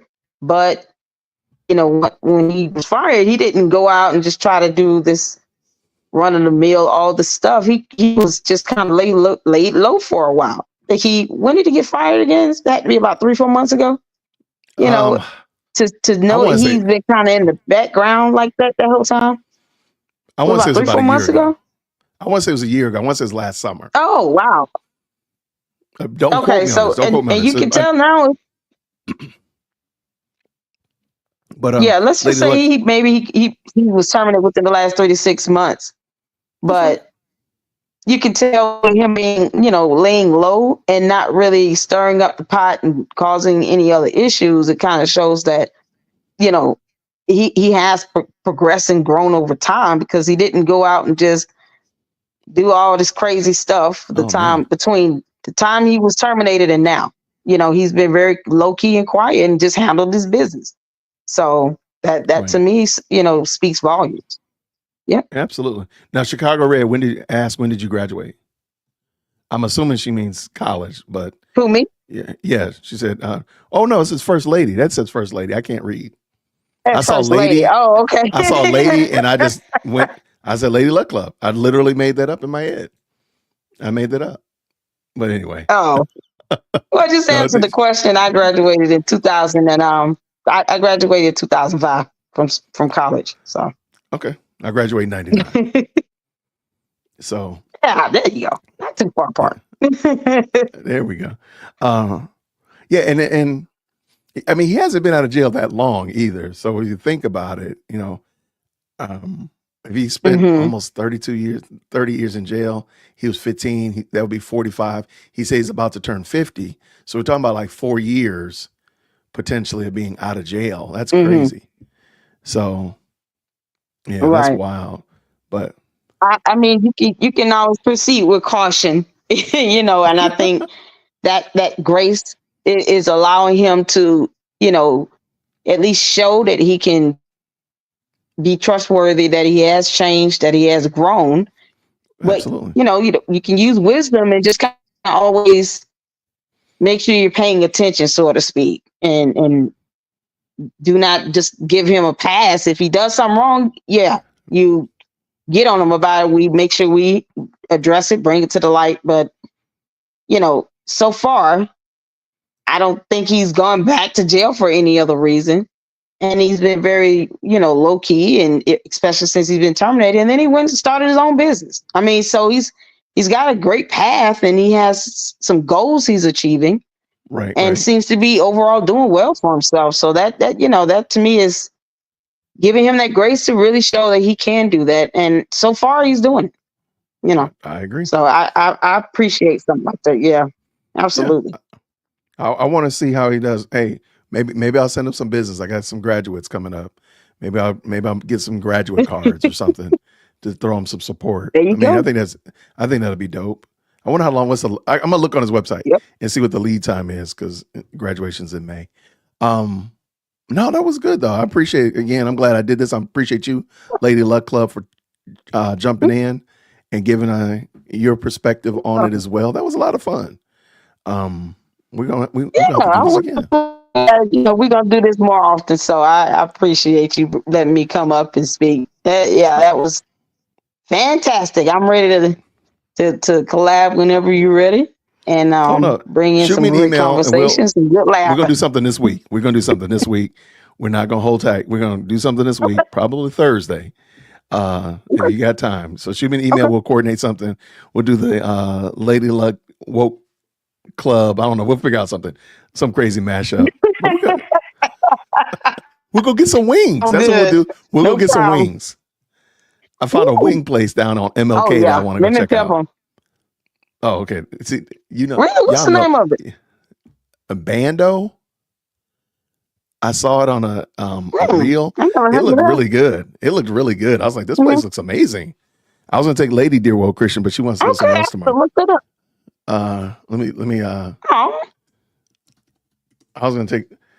I like to try to take them somewhere that they've never been before, because they're always forever commentating if they've been there before. So I'm dropping the link in here. Their pictures look amazing. I was like, oh, this would be a lot of fun. I messed that up. Okay. I'll drop the link in here. But yeah, I just thought it looked like an interesting place. Yeah, I definitely will check that out. All right, so it's definitely not it's not your usual Dear Woke haunt. So I said, oh, this will be something different. But anyway, so you gotta live a little. we gotta live a little bit. But everybody, I want to say thank you to everybody who's in the chat. Thank you. It's about 250 of you all are in here. There was at one point there was almost 400 in there. So I want to say thank y'all so much for rocking with us. We just went through the Lavelle Redmond interview, just me and Lady Luck Club, just talking about it and stuff like that. And I wanted to see what y'all thought about it. So I appreciate your comments, everybody. It looks like a lot of good commentary, lots of good back and forth on it. That is a great question. Did somebody, I did not get it. Was it Johnny Billionaire? It was a Facebook. I know that, and I don't have Facebook. I know I heard him say Facebook, and I'm like, I don't have Facebook, but hold on, JB or something to that extent. That was a great point. I should have. No, this is not it. Thank you so much for asking that. Love helping out. I'm gonna pull it up right now, and we're gonna find it real quick. But I'm sure somebody in the chat's gonna beat me to it. Johnny Billionaire. He said on Instagram, I thought.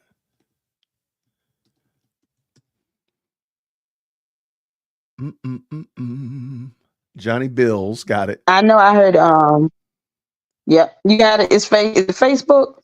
I'm on his I got his gram. Here it is right here. Okay.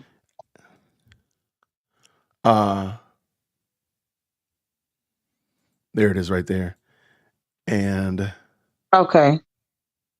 I think this is him. I didn't have access to the chat. Do you think you can add your email and that link in the description of this video? Because I couldn't even reply in the chat. So I'm sorry. Yeah, I'll do that right now.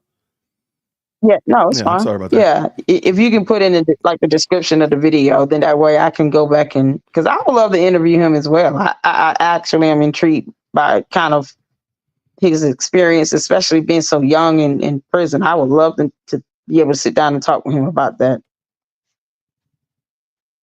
All right, I'm dropping it in the chat now. I mean, in the description to the video. So I just put it in there, and okay, sounds of course, good. If I find any more, I'll add it to the description, because the description is piddly anyway.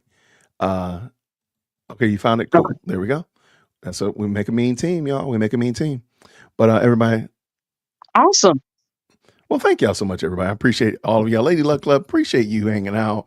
We're going to definitely make this a regular occurrence. I'm going to get you over here, or vice versa. I'll jump over there and see what you got going on. Did you say you had a video?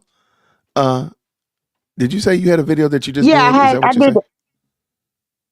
Okay. Yeah, I'm that's listening. why I was late, because I actually, was looking forward to hopping on your live this evening. I know you had said around 7:30, but I was in the middle of finishing up a video regarding, I think there was some incidents with the last meeting with two, I think Vivian and Alicia Nicole were asked about press passes, Yes, something a to that press pass. extent. And it's like, Yes. okay, yeah.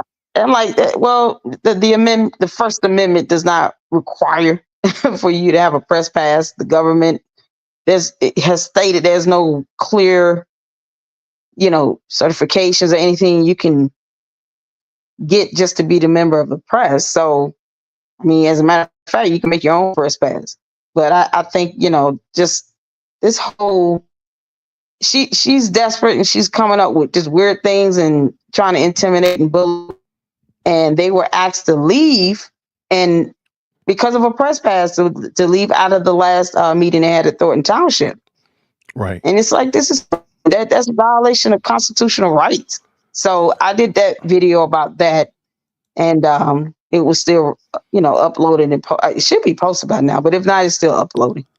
I'll So check it for hopefully sure. you guys can check that out. All right. Yeah. I'm going to go on a limb. I think, and I said this during the YSL trial here in Atlanta, that we are the new media. We are the new media. Yep. I know you're used to Yep. grandma and mom and dad's, MSNBC, all these big names and stuff like that. But Mhm. most people get their news from folk like us. Like, please understand, Right. ABC and NBC were using No Apologies, Just Me's feed from the fight. Like, but they were in the room, but they Yep. used hers because she had a much better angle. Jedediah speaking and all that stuff, and all that angle. Like, it's a fight. It's a fight. It's a fight. That's us. Right. So I think it's fair to say, Yep. and I don't know where y'all stand with him, but y'all do see how Trump is giving a lot of grace and a lot of shine to new media. And so just something to think about. New media, we are the new media. No, not trying to Absolutely. be prideful about it. But so I bring that up because it's going to soon be appropriate. I'm waiting for, you know what I'm waiting for? Chicago to allow cameras in their courtrooms. Please let that happen. That will be it. Oh man. When they start saying, you know what, we got to let We cameras in need the that courtrooms. everywhere. Right, we need cameras in the courtroom all We the need time. that New in every York needs courtroom. it.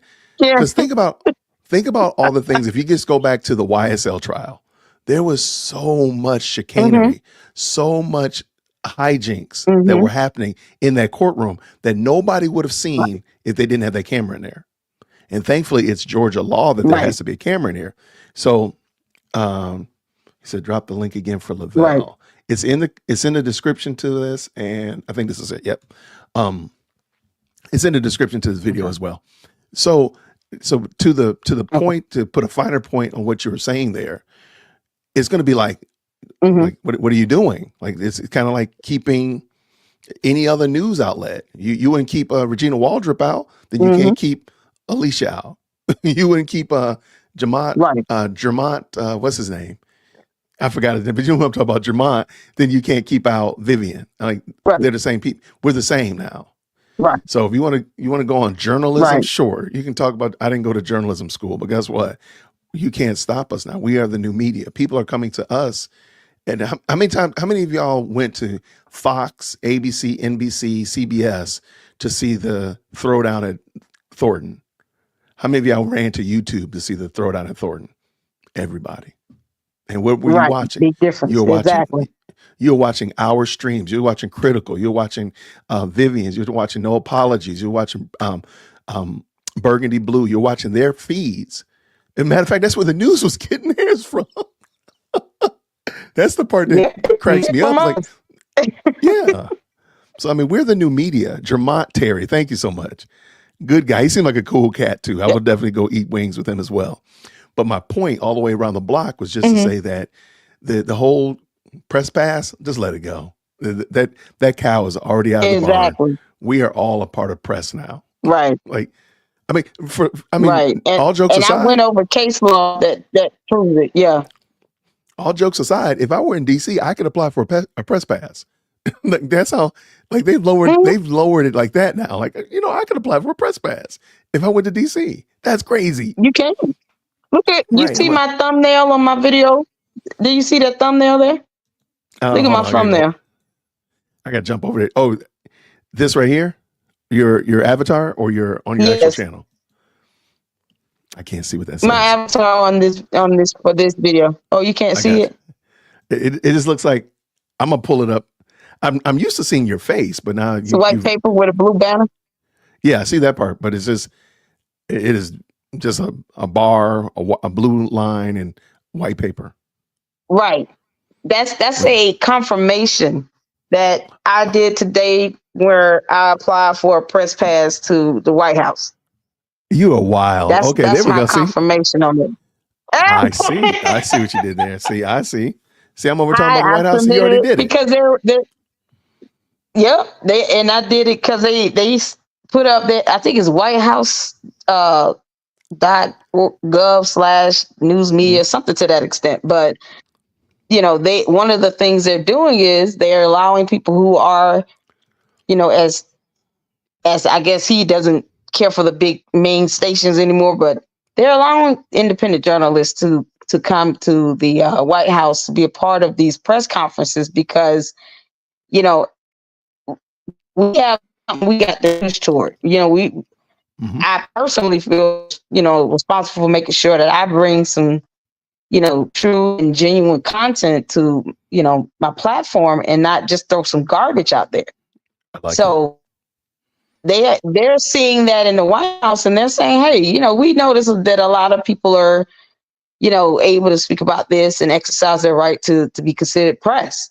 So now they're opening it up where you can, even if you're an independent journalist or a freelancer, you can apply for a press pass and be able to participate in the press conferences. So I just did that today. I hope to hear back soon because I would love to be able to have that opportunity to do that. But it shows the power of the press and the power we have here. So, that if you want to do it, go ahead. And I can send the link when we get up because I can't type in the chat, but I'll send you the link so you can apply for one. And let me just add this little 2 cents because I've gone on this diatribe several times. I believe I have zero issue with competition in field. So I think everybody should get involved in making content, whether it be on TikTok or Instagram or here on YouTube. I have zero, I'm not worried about competition because I do believe that a rising tide lifts all ships. Right. The more people that get involved in here, the better it is for everybody. And I keep telling people the same story. You do remember most of the stuff that we're using today to stream this, stream right now was not available in 2020. Most of it, StreamYard, Elgato, all of these things that we're using were not, hear me, they weren't like brand new, but a lot of them were very niche and such like that. Do y'all remember Skype? Like that was the platform for having what we now call Zoom calls. Zoom just swooped in and they recognized it. My point is there's a lot of stuff that we're using now that wasn't available almost 4 years ago. So that being the case, the more people that jump into this, the more it's going to benefit everybody. So I tell people all the time, sure, I want the big stream media. Come on and jump into this podcasting thing. Do it. I really want you to. Absolutely. I want them all to do it, please, because it's much more personality driven.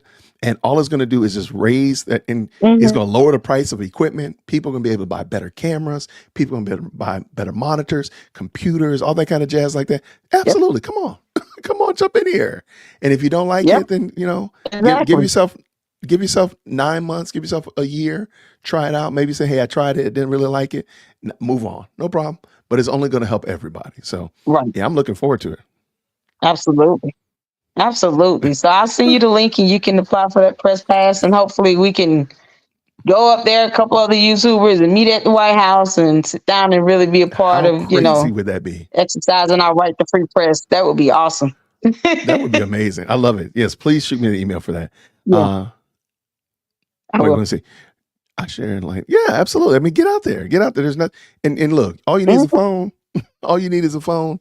My travel camera is a Note 8, and it rocks.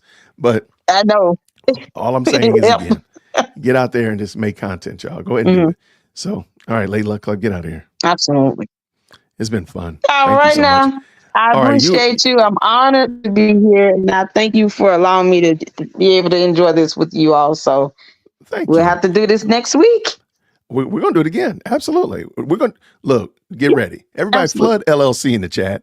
Just real quick, just flood LLC in the chat. Let her know we appreciate her stopping through.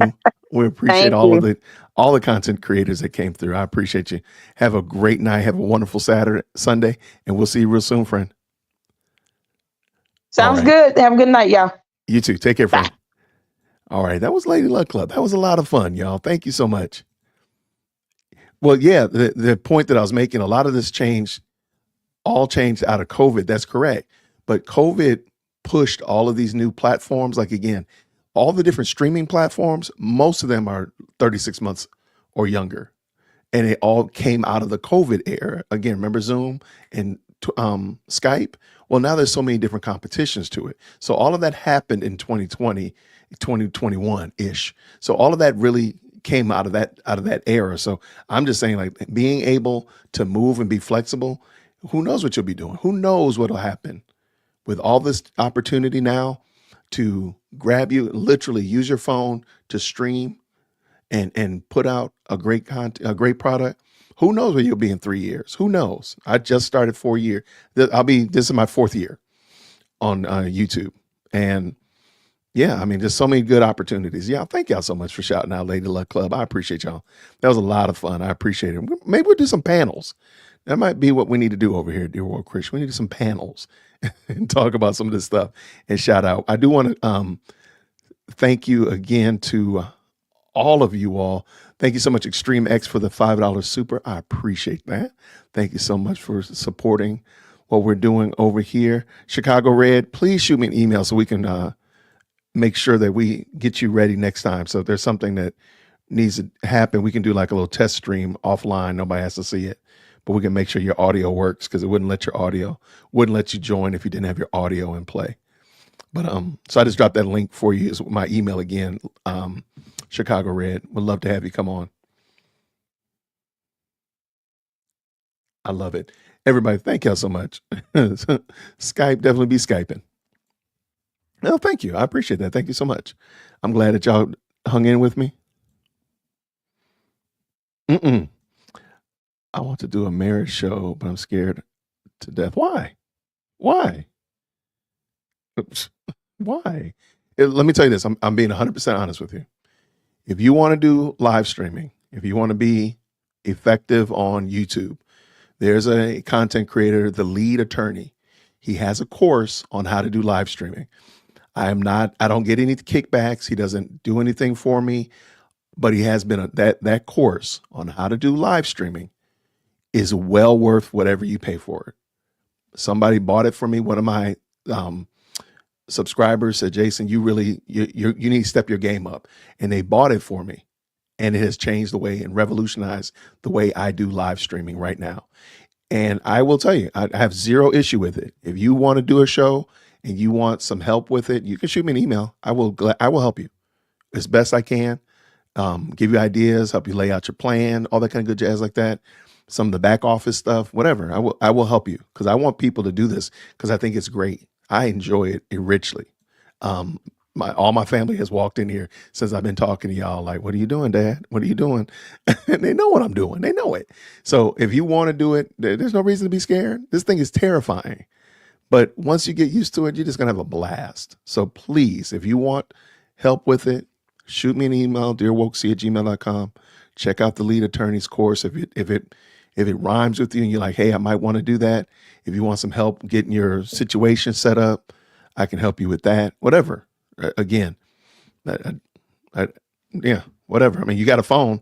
You already got it. You have enough to start right now in your hand or on your dresser or wherever it is. Yeah. I mean, and you'd be surprised how quickly people will subscribe and support you and all that stuff. Please mention Lavelle's lawsuit against Tiffany. Okay. I I've heard about it. He is suing Tiffany Henry. I just didn't know all the ins and outs of it. And I will make sure tomorrow that I have those ins and outs in play. I'm sorry. I will make sure in Strand that I have it tomorrow. Please forgive me. Whoa, y'all under a tornado warning? Okay. Y'all be safe down there. The lead attorney. Absolutely. Fantastic content creator. He's helped me out immensely. And I will stand by that course. He has 2 parts, an intermediate and advanced. The intermediate right now, I think everybody should get the intermediate course. Hands down. Just grab it. It's well worth it. Well worth it. And if you, I mean, yeah, I'll say it again. I'll say it 10 more times. Get it. Oh, yeah. No Apologies took the course. Absolutely. And I think she's great at it. What is that? Cash App information? Cash App info? Who, my Cash App info? Mine is $sign Mr. J Witt. Here's mine. Thank you so much for asking the question. Yeah, there it is right there. Hey there, Lady Luck Club. How crazy would that be if we went to DC to go sit in the press room? That would be the craziest thing ever. I promise you I'll behave. I promise. I'll even shave. Get my beard tapered up a little bit before I go in there. I'll behave. I promise you. That would be wild. Now you got me thinking about it. Like, that would be crazy. Yeah, let's do it. Let's do it. I got some surprises coming up, but I have a senior in high school that's about to graduate, and we got to get ready to take her to school. But that would be crazy to go. That would be pretty wild. I'm gonna let that process. Well, thank you so much, Crush. I appreciate you so much. Yeah, I will not behave. I will have, look, that would be crazy for real. But yeah, I'm looking forward to that. Hey, by the way, I got the Doghouse show. I think you're supposed to be coming on Monday. We're supposed to be talking on Monday, if I'm not mistaken. I believe my producer said you and I are supposed to have a little chit chat. That's going to be a fun time. Am I right, Doghouse show? Hopefully you're not in the doghouse. Let's see, the Doghouse show. Yeah, you and I are supposed to talk on Monday, I thought. There we go. So we got that queued up. Hey, by the way, thank you, First Lady. I appreciate that. Thank you so much for the very kind $10 super. Appreciate you. Absolutely. I'm looking forward to it for sure. Well, I appreciate y'all. Y'all make the show great. You all add so much to the show that it really means a lot that y'all hang out with me. So I do appreciate that. And I'm looking forward to doing this again. The goal is tomorrow to hop on. I got a whole bunch of other stuff in the traps I got to clean out. So we'll be jumping on tomorrow. We got a couple of fun topics to discuss and see where you all are. And there's Lady Luck's clubs. If the moderators, oh wait, I got it right here. Why not just drop it? Mr. Dog Show. Sorry about that. All right, let's see. We're going to have a conversation on Monday. Let me grab your link and drop it in here. I'll make a thumbnail probably tomorrow as well so we can get at it and have a good conversation. There it is right there. All right. What does she say? Yes, DWC. And luckily, when you get here, I can meet you. Oh, you live in D.C.? Oh, man. Now we off to the races now. Mark, thank you so much for the $5 super. Appreciate you, brother. No comment, no question, just pure love of the game. I love it. Thank you, friend. Appreciate your support, brother. Thank you. That does sound like fun. We're gonna make this happen. We might have to do a DWC road trip. That would be fun. Let's see what we got. No, that's gonna be good stuff. Tomorrow, got a couple of things we'll be talking about. Just cleaning the traps. Got some stuff going on, just piddly stuff. A lot of this was what we were talking about tonight. So I only got a couple things to wrap about tomorrow. I do want to make sure that if there's means of communication, like for example, people that live in Chicago, I would absolutely love to connect with y'all. So please don't hesitate to shoot me an email, because I want to hear, especially if you're in Dalton or Thornton, I want to hear what y'all are doing, like what's going on down there, or up there rather, and how we can support y'all. And then of course, I think I might have somebody scheduled this week who's might possibly be running to interview, but I can't say it emphatically until I got it etched in stone. So as soon as I have it, you'll know it. But this week is going to be lots of fun stuff. So I appreciate y'all tapping in. Thank you so much for hanging out with me tonight and such like that. We'll do this again tomorrow, Lord willing. And Chicago Red, I got to get you on. We got to talk. We got to talk. So shoot me an email so we can coordinate and make sure we get your mic working so we can have you on. And then we can sit over here and talk about being in Chicago and, Chicago style pizza versus regular pizza and stuff like that. That'll be a good argument. Oh, we're having a Chicago house party. Which is, y'all are so wild. I cannot wait. I cannot wait to see this. But no. By the way, if anybody knows anybody from Chicago, Flip Chicago Red, I would love to talk with them as well. So, let them know, hey, this guy would love to talk with y'all and hear a little bit about your story and stuff like that. I don't know if you are a part Chicago Red, if you're a part of Flip Chicago Red. Well, actually, it says it in the name, so you might be. We're going to get you on here then. Let's make it happen, because I want to hear more about this, what you all are doing. So, all right, Tiff is out there shoveling snow tonight. That's probably why she hasn't dropped a video. That's probably it. I told y'all she wasn't going to drop no video. So let's get out of here, y'all. Thank you so much for rocking with me. I appreciate each and every one of y'all. I am going to check real quick. No, she did not drop any new videos. But we'll talk about it tomorrow. Who knows? She might drop one tomorrow. And if she does, guess what? We're going to be here for it. But I want to say thank y'all so much for hanging out. I appreciate you all. This has been a fantastic live stream. Shout out to all the great live stream, great commenters, the best live chat on the internet. Thank you to our guest, Ms. Mandy. Thank you to Lady Luck Club and the rest that have come through tonight. Thank you so much. It's going to be a lot of fun. So looking forward to rock with y'all tomorrow. So have a beautiful Lord's Day tomorrow. Get some rest, enjoy your family, enjoy your church community, and I will see you all real soon. Grace and peace. Take care, everybody.